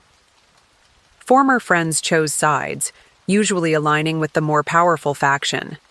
Invitations to charity galas and social events dried up. But in their place came more meaningful connections. Other entrepreneurs, tech innovators, and small business owners who valued integrity over influence. Catherine remained my strongest ally within the Mitchell family. Over lunch at a quiet cafe in Capitol Hill, she shared more about the family's history of similar takeover attempts. "You're not the first," she explained, "but you might be the first to successfully fight back. That's why Mother's so vindictive. You've challenged her whole worldview." The divorce proceedings dragged on, becoming increasingly bitter as James, clearly influenced by his mother, made ever more outrageous claims about his role in Secure Flow's success. During one particularly heated deposition, he claimed to have been the strategic mastermind behind our core security algorithms I had developed years before meeting him. But the most surprising support came from an unexpected quarter. Richard Sr., James's father, requested a private meeting. In his office overlooking Puget Sound, he seemed older and more tired than I remembered. "Barbara's actions. They're not what I built this family's reputation on," he said quietly. "We were supposed to help businesses grow, not consume them." His tacit support, while not public, helped ease some of the pressure from other business quarters. Building a new foundation for Secure Flow meant more than just recovering from the Mitchell family's influence. It required completely reimagining our future. The first major step came when I decided to move our headquarters from the prestigious downtown office space the Mitchells had insisted on to a more practical location in South Lake Union. The new space, a renovated warehouse, better reflected our company's values and freed up capital for our small business initiatives. The move became a symbolic fresh start. As we unpacked boxes and set up workstations, there was an energy in the air that reminded me of SecureFlow's early days. Rachel organized teams to paint meeting rooms in bright colors, each named after a small business we had helped protect. The break room became Ellen's Books, in honor of our first client, while our main conference room was christened Hardware Haven, as a tribute to my parents' store. One morning, as I walked through the new office, I found our development team huddled around a computer, excitedly discussing something. They had created a new security feature specifically designed for mobile food vendors, a complete point-of-sale protection system that could work reliably even with intermittent internet connections. The solution had come from a junior developer whose sister ran a food truck and had explained her security concerns. This organic innovation, driven by real understanding of small business needs, was exactly what I had always envisioned for SecureFlow. We implemented a new policy. Every employee would spend one day each month working alongside one of our small business clients, understanding their challenges firsthand. The insights gained from these experiences were invaluable. The contrast with the Mitchell era became stark. Instead of lengthy board meetings discussing market capitalizations and corporate acquisitions, we focused on practical solutions for real problems. Our weekly all-hands meetings now featured success stories from small businesses using our systems. Each story reinforced our mission and boosted team morale. Our financial structure changed too. I implemented an employee stock ownership program, ensuring that everyone who contributed to SecureFlow's success would share in its rewards. This decision, which would have been unthinkable under Mitchell control, created a sense of ownership and commitment throughout the company. The legal battles with the Mitchells finally reached a turning point. During a crucial hearing, their lawyers presented what they claimed was evidence of James's crucial contributions to SecureFlow's development. Our legal team systematically dismantled their claims, presenting dated documentation, original code repositories, and testimony from early employees that proved the company's success predated any Mitchell involvement. The judge's ruling was unequivocal. Not only did she dismiss James's claims to SecureFlow's intellectual property, but she also issued a stern warning about the Mitchell family's attempts to interfere with company operations. The victory was sweet, but the real satisfaction came from knowing we could now focus entirely on our mission without looking over our shoulders.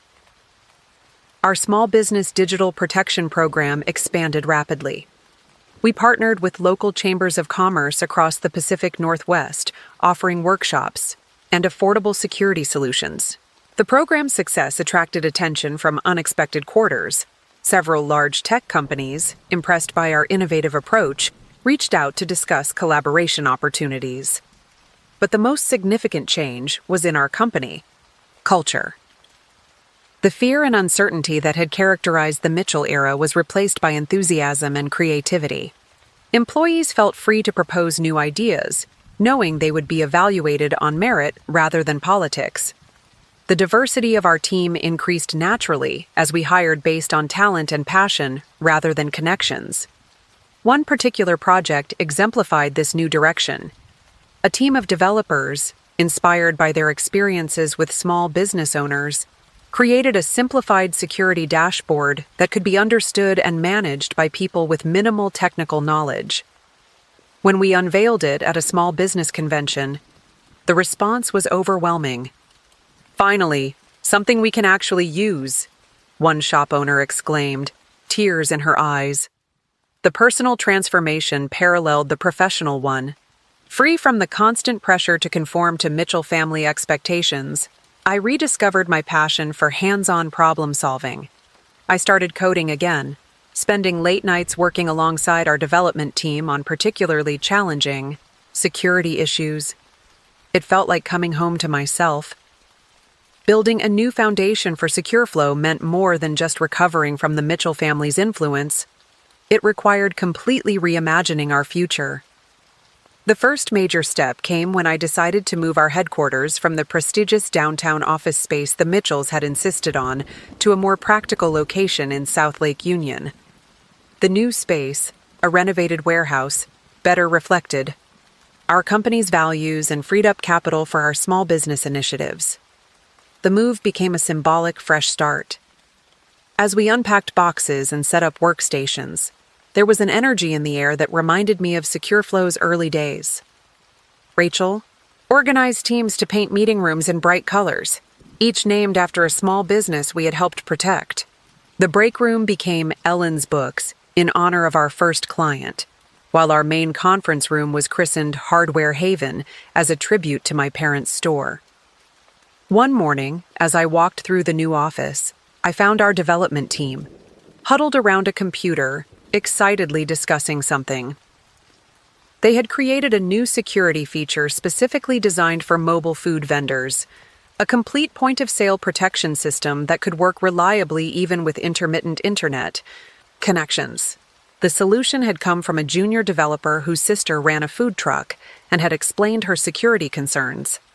This organic innovation, driven by real understanding of small business needs, was exactly what I had always envisioned for SecureFlow. We implemented a new policy. Every employee would spend one day each month working alongside one of our small business clients, understanding their challenges firsthand. The insights gained from these experiences were invaluable. The contrast with the Mitchell era became stark. Instead of lengthy board meetings discussing market capitalizations and corporate acquisitions, we focused on practical solutions for real problems. Our weekly all-hands meetings now featured success stories from small businesses using our systems. Each story reinforced our mission and boosted team morale. Our financial structure changed too. I implemented an employee stock ownership program, ensuring that everyone who contributed to SecureFlow's success would share in its rewards. This decision, which would have been unthinkable under Mitchell control, created a sense of ownership and commitment throughout the company. The legal battles with the Mitchells finally reached a turning point. During a crucial hearing, their lawyers presented what they claimed was evidence of James's crucial contributions to SecureFlow's development. Our legal team systematically dismantled their claims, presenting dated documentation, original code repositories, and testimony from early employees that proved the company's success predated any Mitchell involvement.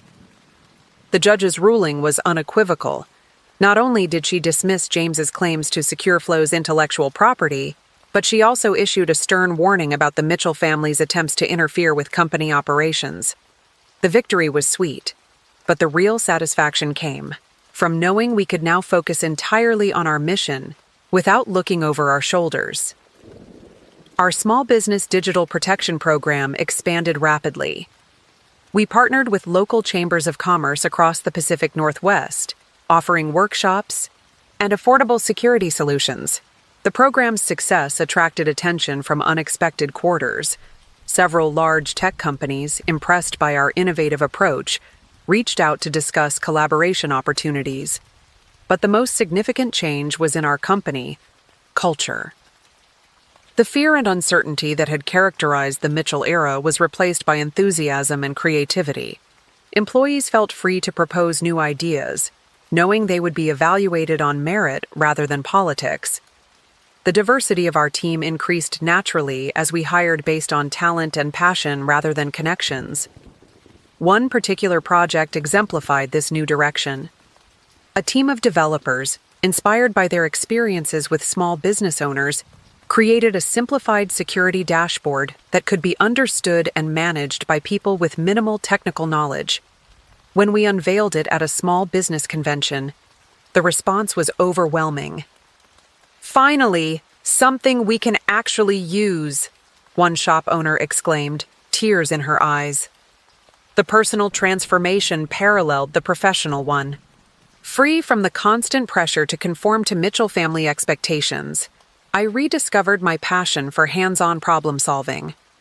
I started coding again, spending late nights working alongside our development team on particularly challenging security issues. It felt like coming home to myself. The first real victory after breaking free from the Mitchells came unexpectedly. On a rainy Tuesday morning, I received a call from the governor's office. They were launching a statewide initiative to protect small businesses from cyber threats, and they wanted SecureFlow to be the primary security provider. The contract would mean protecting thousands of local businesses across Washington state. This was exactly the kind of opportunity I had dreamed of, a chance to make a real difference at scale. The old Mitchell-controlled SecureFlow would have seen this merely as a revenue opportunity, but we approached it differently. I assembled a special team, including several employees who had family businesses back home, to design a comprehensive protection program. During our pitch meeting at the state capitol, I noticed something remarkable. My team wasn't just presenting features and statistics. They were telling stories. Mark from accounting talked about how his parents' restaurant had nearly shut down after a cyber attack. Sarah from customer support shared how her grandmother's craft shop now felt secure accepting online orders. These personal connections resonated with the state officials in a way that corporate presentations never could. The day we won the contract, I organized an impromptu celebration in our new office. As I looked around at my team, some who had been with me since the beginning, others who had joined after the Mitchell exodus, I saw the same passion for helping small businesses that had inspired me to start SecureFlow in the first place.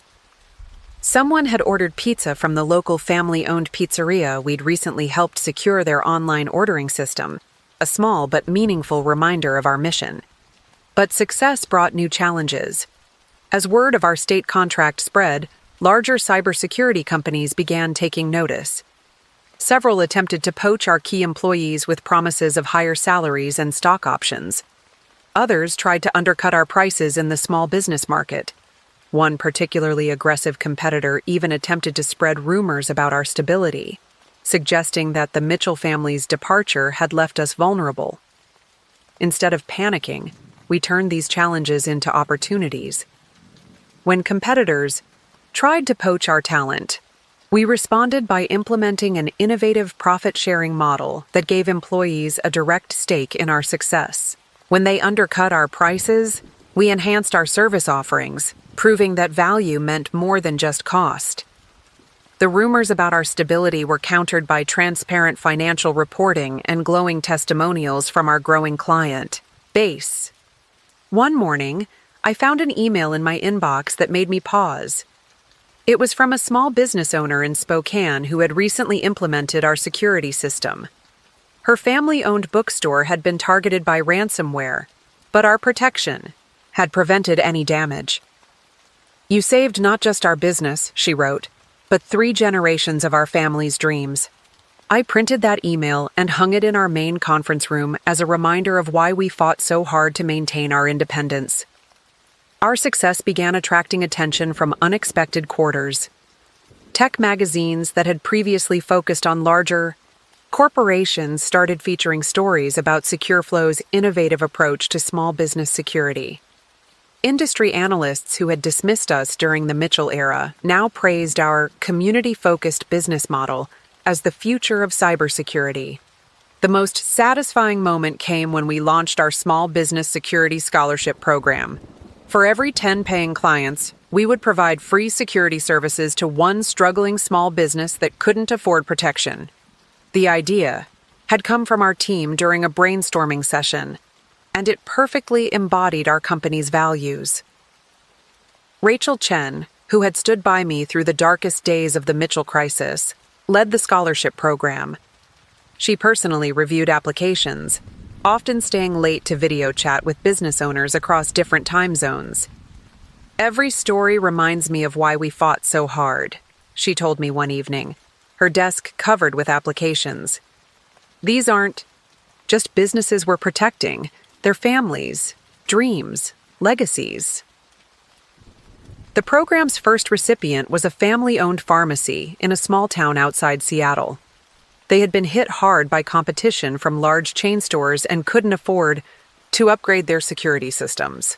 When we installed our protection suite and trained their staff, the owner's daughter, a third-generation pharmacist, hugged me with tears in her eyes. "Now we can finally start our online prescription service without worrying," she said. The real test of my resolve came 6 months after the Easter confrontation. I received a carefully worded email from Mitchell Investments' new CEO. They had apparently pushed Barbara into early retirement following several controversial board decisions.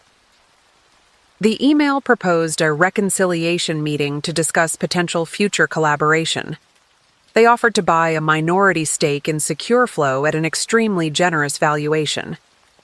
The old Sarah might have seen this as a validation, a chance to prove that I could work with the Mitchells on equal terms. But as I sat in my office, looking at the framed email from the Spokane bookstore owner, I understood that this was another kind of test. The Mitchell name still carried significant weight in Seattle's business community, and their offer would have solved many of our immediate expansion challenges. I called an emergency meeting with my leadership team, not to seek their approval, but to demonstrate the transparency that had become our hallmark. Rachel was the first to speak up.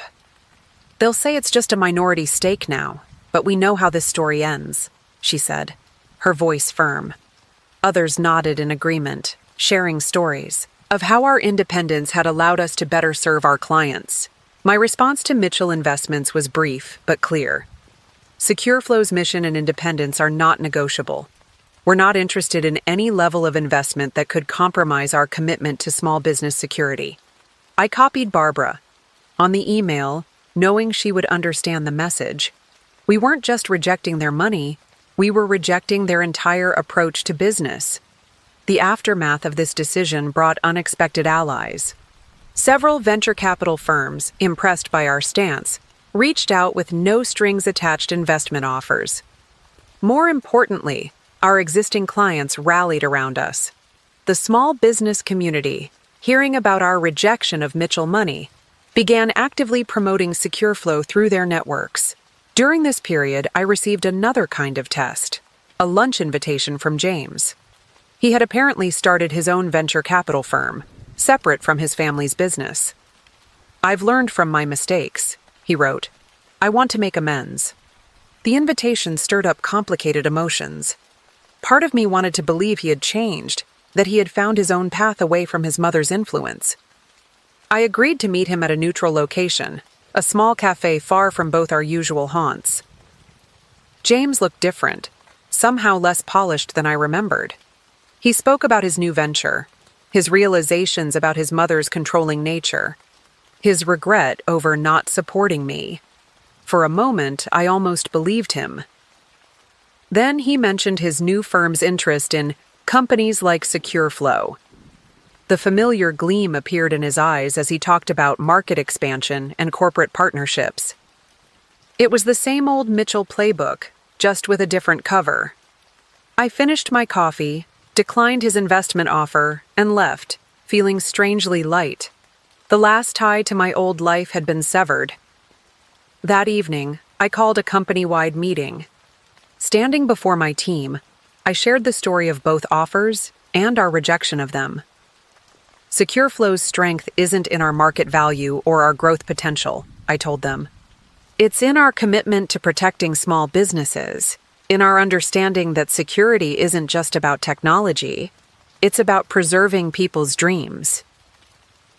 The response was overwhelming. Employees shared their own stories of why they chose to stay with SecureFlow despite attractive offers from larger companies. One developer had turned down a position at a major tech firm with double the salary. "Money's good," he said, "but knowing we're making a real difference is better." This recommitment to our mission led to a new initiative, the SecureFlow Community Alliance. We began partnering with small business associations across the country, offering not just security solutions but also training and support. Our team created online resources, hosted workshops, and built a network of small business owners who could share experiences and advice. The contrast between this approach and the Mitchells' corporate vision couldn't have been starker. While they had pushed for higher prices and corporate clients, we were making our services more accessible and community-focused. Our revenue might have grown more slowly than it would have under Mitchell leadership, but our impact was far greater. Standing my ground against the Mitchells' repeated attempts to regain control had strengthened me, but it had also taught me valuable lessons about the nature of power and influence. During a particularly busy week, as I reviewed our latest client success stories, I received an unexpected message from Barbara's former assistant, Angela. "You need to know something," her message read. "Barbara's planning one last attempt to discredit SecureFlow. She's hired people to find vulnerabilities in your system." The warning didn't surprise me. Barbara's persistence was legendary in Seattle business circles. But it confirmed that our decision to maintain independence had been right. Instead of panicking, we turned this threat into an opportunity. I gathered our security team and shared Angela's warning. "Let's show them what real security looks like," I said. We launched a comprehensive security audit of our entire system, involving not just our internal team, but also inviting ethical hackers from the cybersecurity community to test our defenses. The process was intense. For 2 weeks, our office became a fortress of focused energy. Developers worked around the clock, strengthening our protocols and patching potential vulnerabilities. What emerged wasn't just a more secure system. It was a new approach to small business cybersecurity that would become our signature innovation. During this security overhaul, we discovered something interesting. The attempts to breach our system weren't just coming from the direction we expected. Several sophisticated probing attacks had originated from companies connected to Mitchell Investments' portfolio. We documented everything, building a detailed case that our lawyers could use if needed. Rachel, who had been monitoring the attack patterns, made an astute observation. "They're not just trying to find weaknesses in our security," she said during a late-night strategy session. "They're trying to understand how we protect small businesses so effectively. They can't replicate our success because they don't understand our fundamental approach." This realization led to a breakthrough. We decided to make portions of our security methodology open source, sharing our basic framework with the cybersecurity community while maintaining the proprietary elements that made our solution unique. This transparency served 2 purposes. It helped other security providers better protect small businesses, and it demonstrated that our success wasn't based on secret algorithms, but on our deep understanding of small business needs. The Mitchell Connected company's attempts to undermine us backfired spectacularly. Our open-source initiative earned us widespread respect in the tech community. Small business associations across the country began endorsing SecureFlow, not just for our security solutions, but for our commitment to transparency and community support. During this period, I received a call from Richard Sr., James's father. He wanted to meet privately, away from Barbara's influence. Over coffee at a small diner outside the city, he shared something surprising. "Barbara's actions have torn this family apart," he said wearily. "Catherine barely speaks to her mother anymore, and James. Well, James is finally beginning to question everything he was taught about business." Richard's words made me reflect on the true cost of Barbara's ruthless approach to business. The Mitchell family's wealth and influence had come at the price of genuine relationships and ethical integrity. In trying to maintain control, Barbara had lost what mattered most, the trust and respect of her own family. This conversation strengthened my resolve to build a different kind of company culture at SecureFlow. We implemented a family-first policy, ensuring that our employees could balance work with their personal lives. We encouraged team members to bring their whole selves to work, including their connections to small businesses and their communities. The results were remarkable. Employee satisfaction soared, and our retention rate became one of the highest in Seattle's tech sector. More importantly, our team's personal connections to small businesses continued to drive innovation in ways that our competitors couldn't match. As if to validate our approach, we received an unexpected honor. The Small Business Administration selected SecureFlow for their annual Innovation in Business Protection Award. The ceremony would be held in Washington, D.C., and several of our small business clients would be there to share their success stories. The personal transformation I experienced during this period was profound. Where I had once measured success by the approval of others, particularly the Mitchells, I now found validation in the real-world impact of our work. This shift became crystal clear during my keynote speech at the Small Business Administration Awards ceremony in Washington, D.C.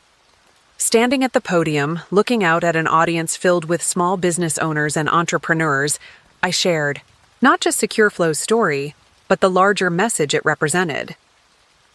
True security isn't just about protecting data, I told them.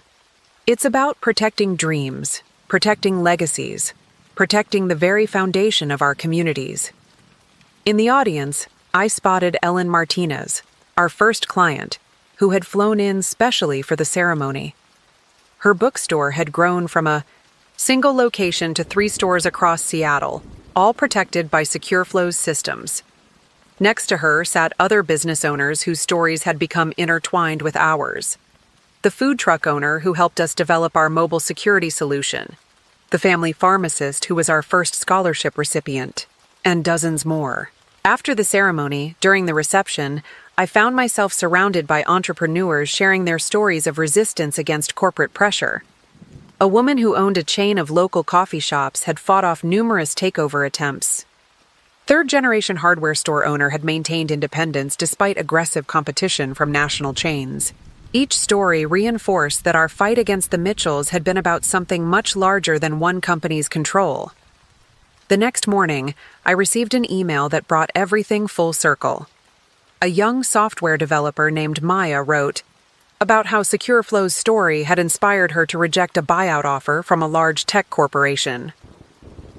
Your stand against the Mitchells showed me that it's possible to succeed without compromising your values, she wrote. I'm keeping control of my company, and we're focusing on helping local artists protect their digital content. This email sparked an idea. When I returned to Seattle, I launched the SecureFlow Mentorship Program, connecting experienced entrepreneurs who had maintained their independence with younger business owners facing similar pressures. The program quickly grew beyond our initial focus on cybersecurity, becoming a support network for maintaining business integrity in the face of corporate pressure. The contrast between this new initiative and Barbara's approach to business mentorship was stark.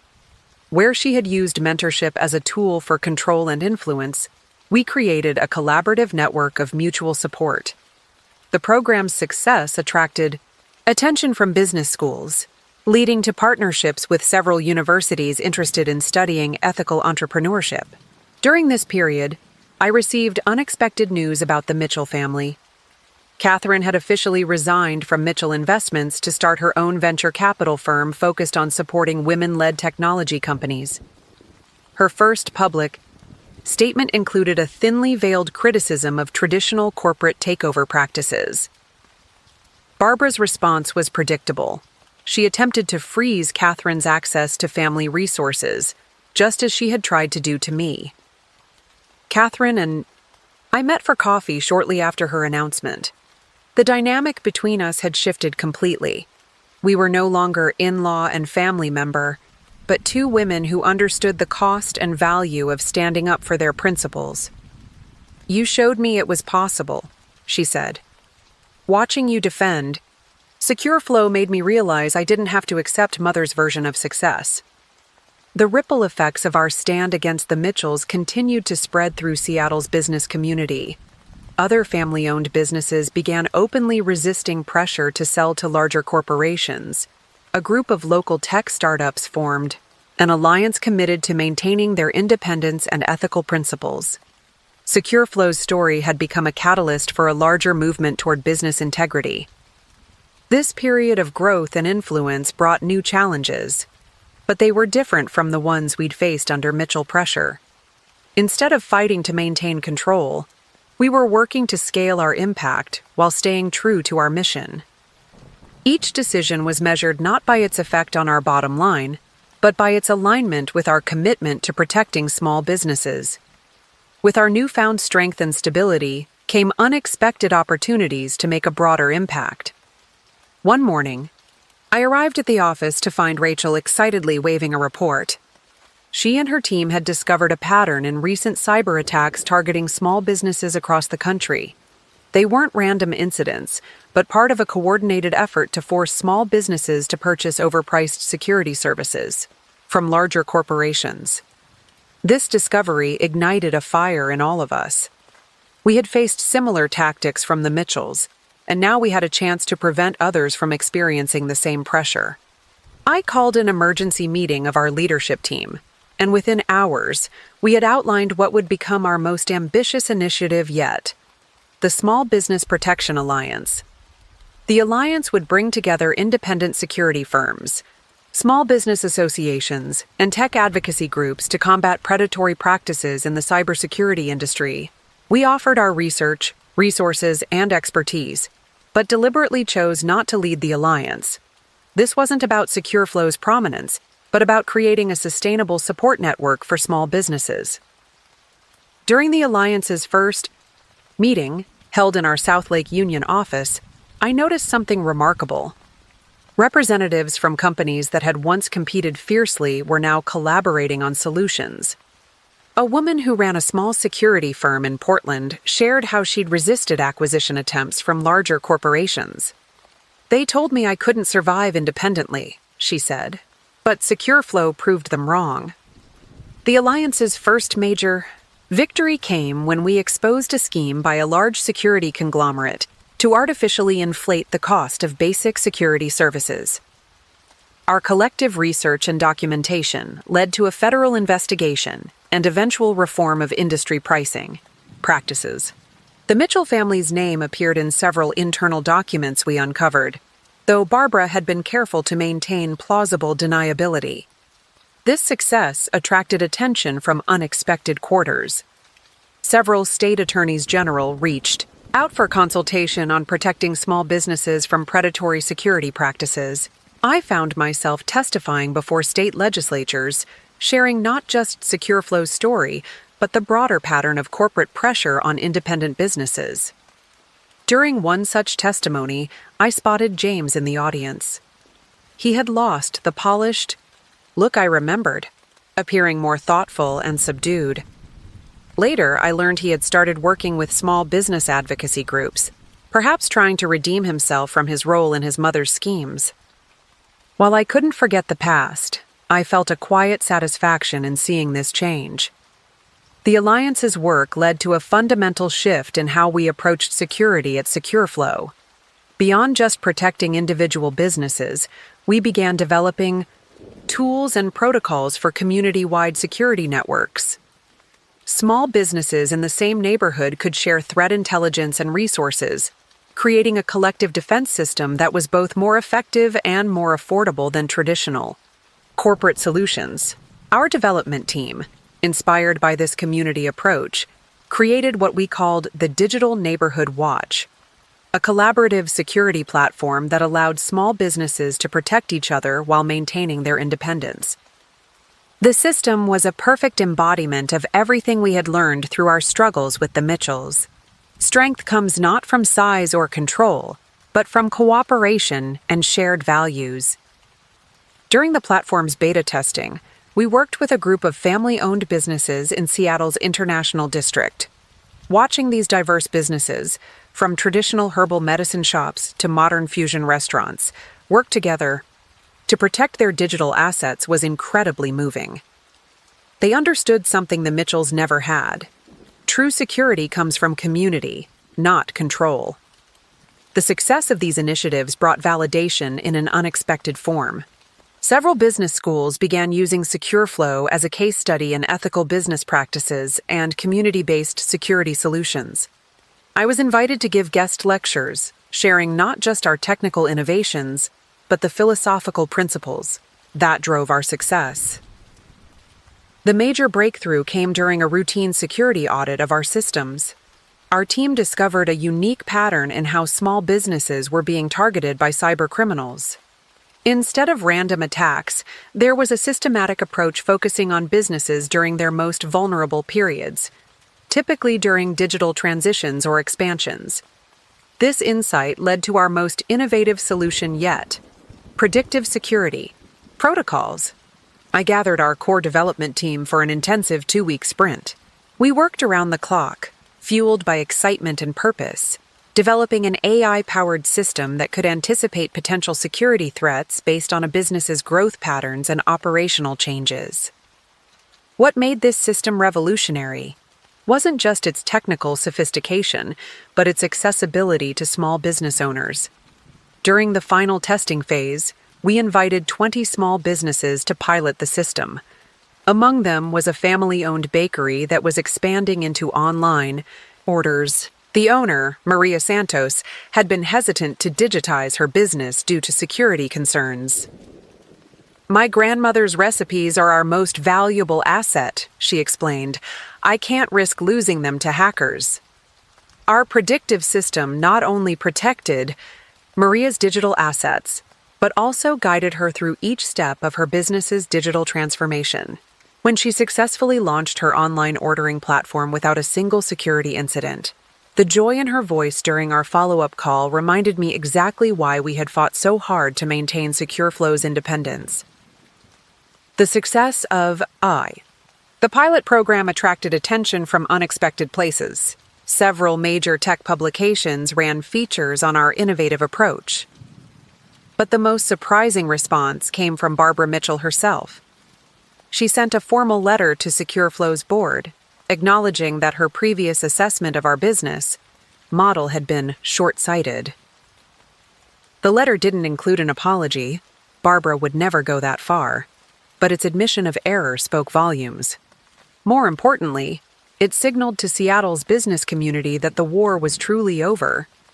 The Mitchell family's campaign to control SecureFlow had failed not just practically, but philosophically.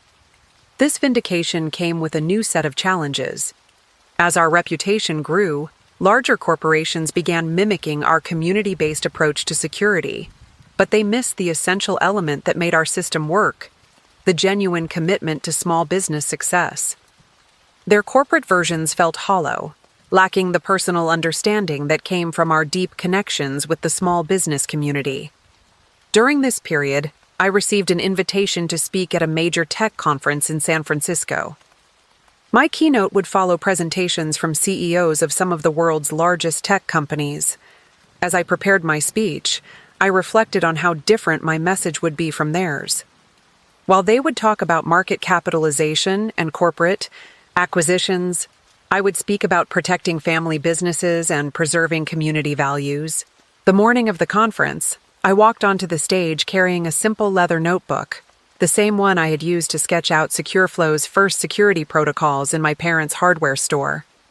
My speech didn't focus on technical specifications or market strategies.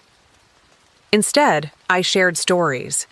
The bookstore owner who could sleep at night knowing her customer data was safe, the food truck vendor who could confidently process digital payments, the family pharmacist who could offer online services to elderly customers. Security isn't just about protecting data, I told the audience. It's about protecting dreams. Every small business represents someone's lifelong ambition, their family's legacy, their community's heartbeat. That's what we fight to protect. At SecureFlow, the response was overwhelming. After the speech, dozens of tech entrepreneurs approached me, not to discuss investment opportunities or partnerships, but to share their own stories of resisting corporate pressure and maintaining their independence.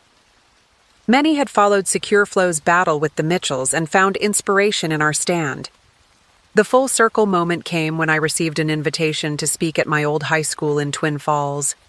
Standing in the auditorium where I had once dreamed of a future in technology, I faced a room full of students, many from families running small businesses just like mine had.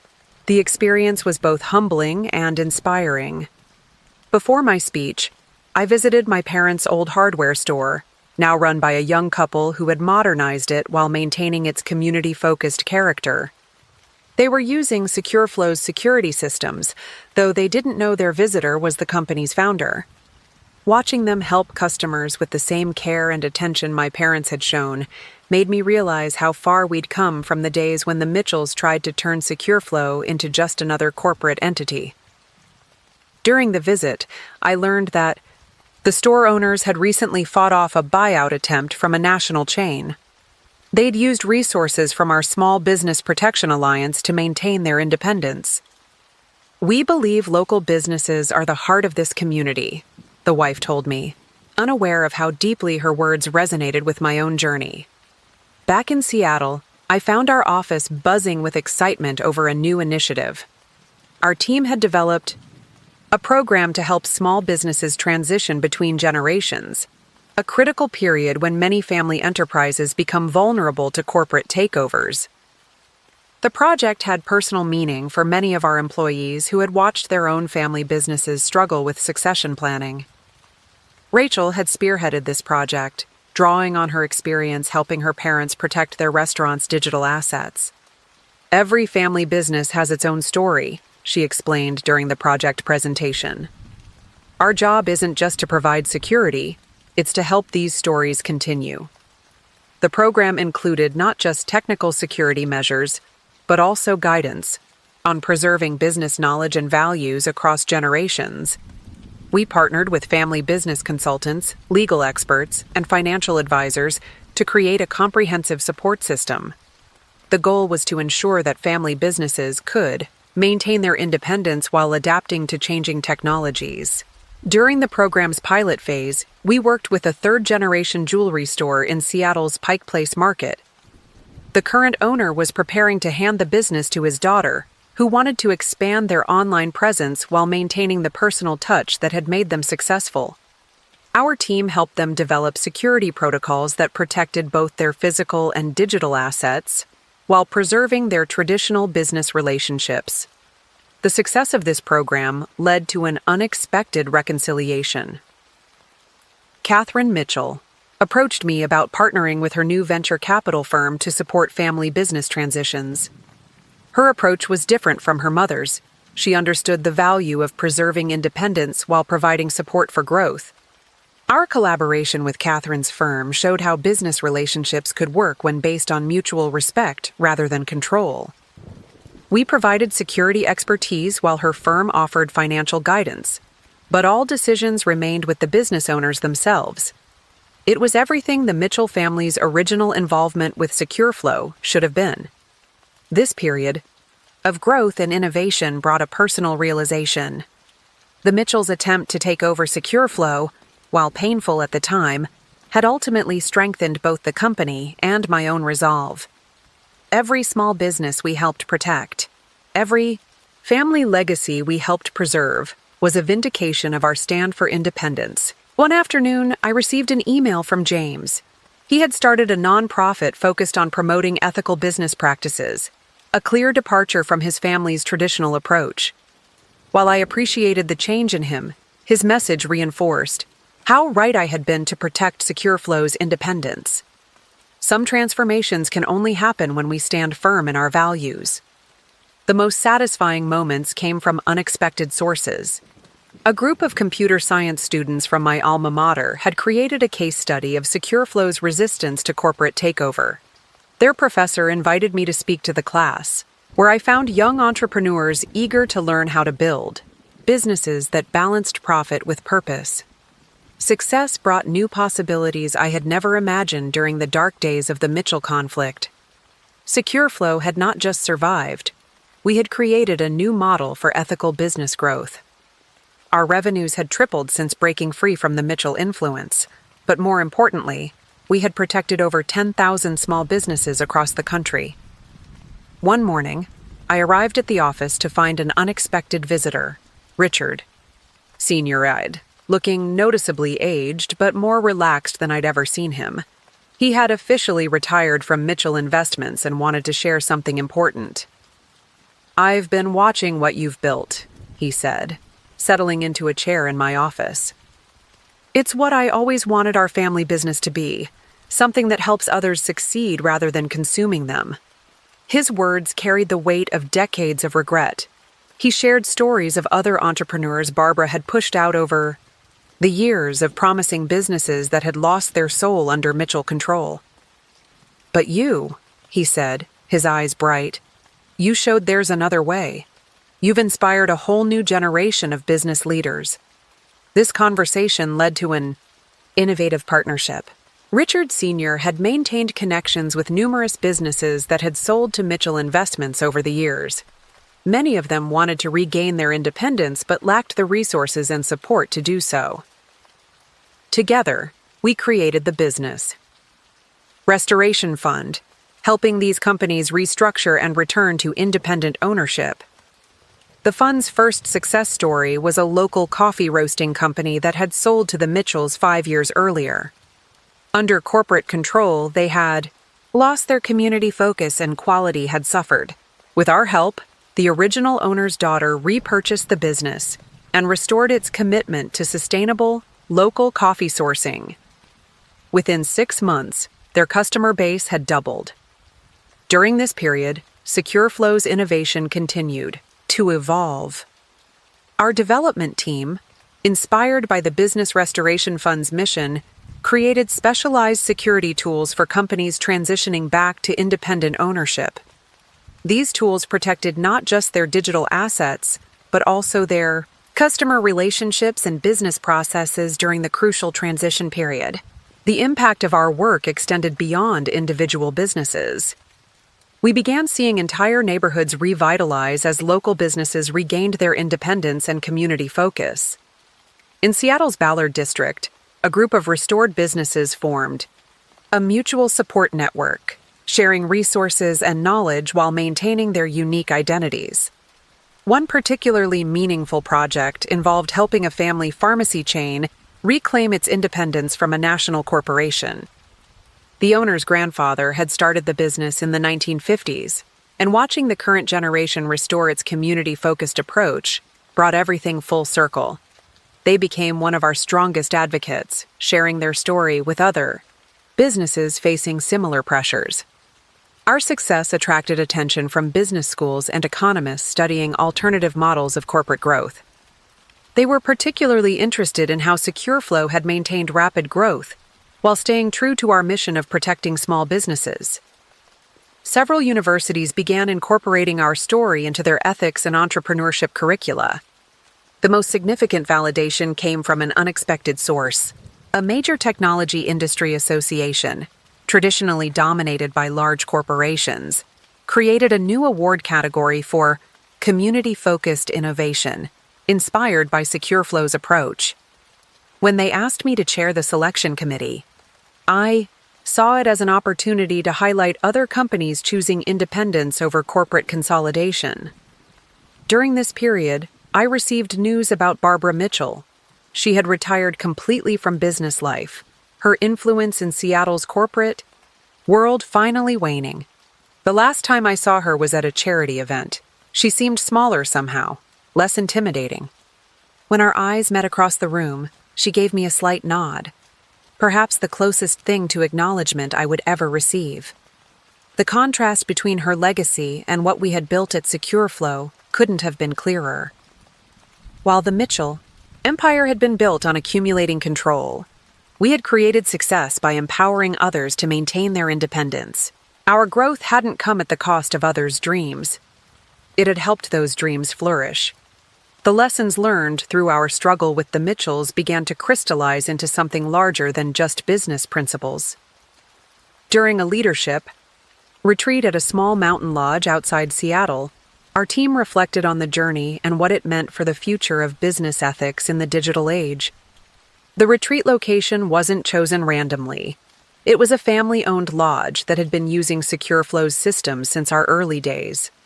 The owner, an elderly gentleman named Frank, had resisted numerous buyout offers from hotel chains over the years.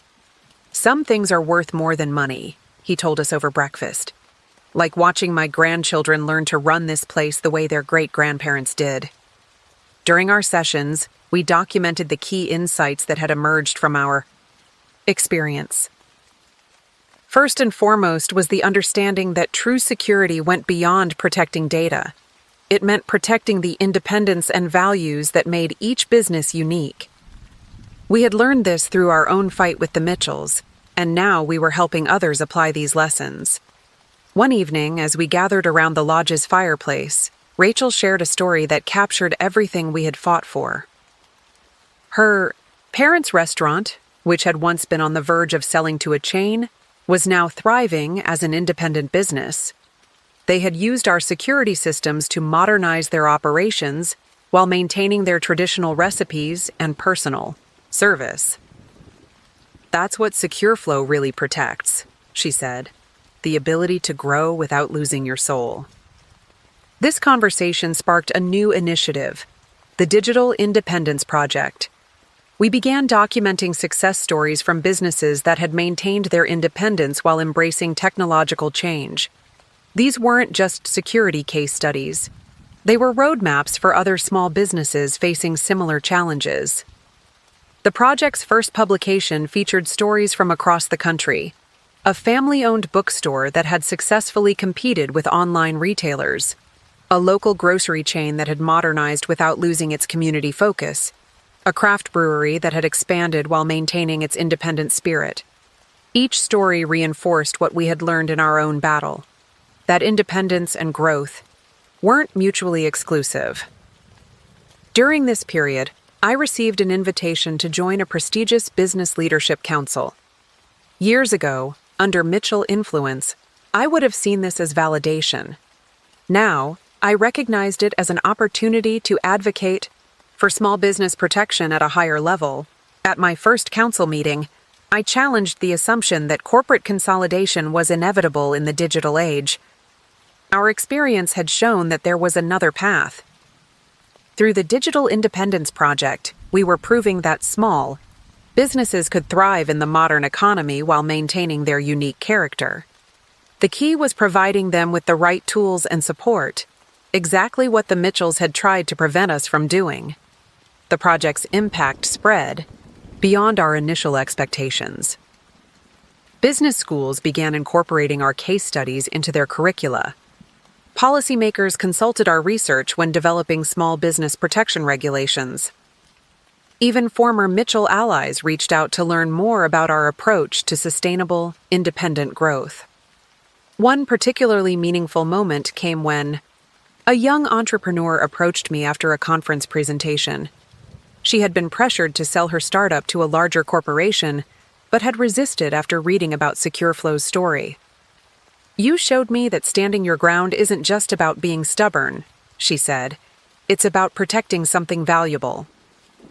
These interactions reinforced the broader significance of our stand against the Mitchells. We hadn't just protected one company's independence. We had helped create a framework for others to do the same. The Digital Independence Project became a resource for businesses at every stage of growth, from small startups to established family enterprises facing succession challenges. Our team continued to innovate, developing new security solutions, specifically designed for independent businesses. But more importantly, we maintained the perspective that had emerged from our own struggle, that technology should enable independence, not force consolidation. 5 years have passed since that fateful Easter lunch where the Mitchells tried to seize control of SecureFlow. Looking back from my office window at our new headquarters, a renovated historic building in Pioneer Square that we've turned into a hub for independent business innovation, I can hardly believe how far we've come.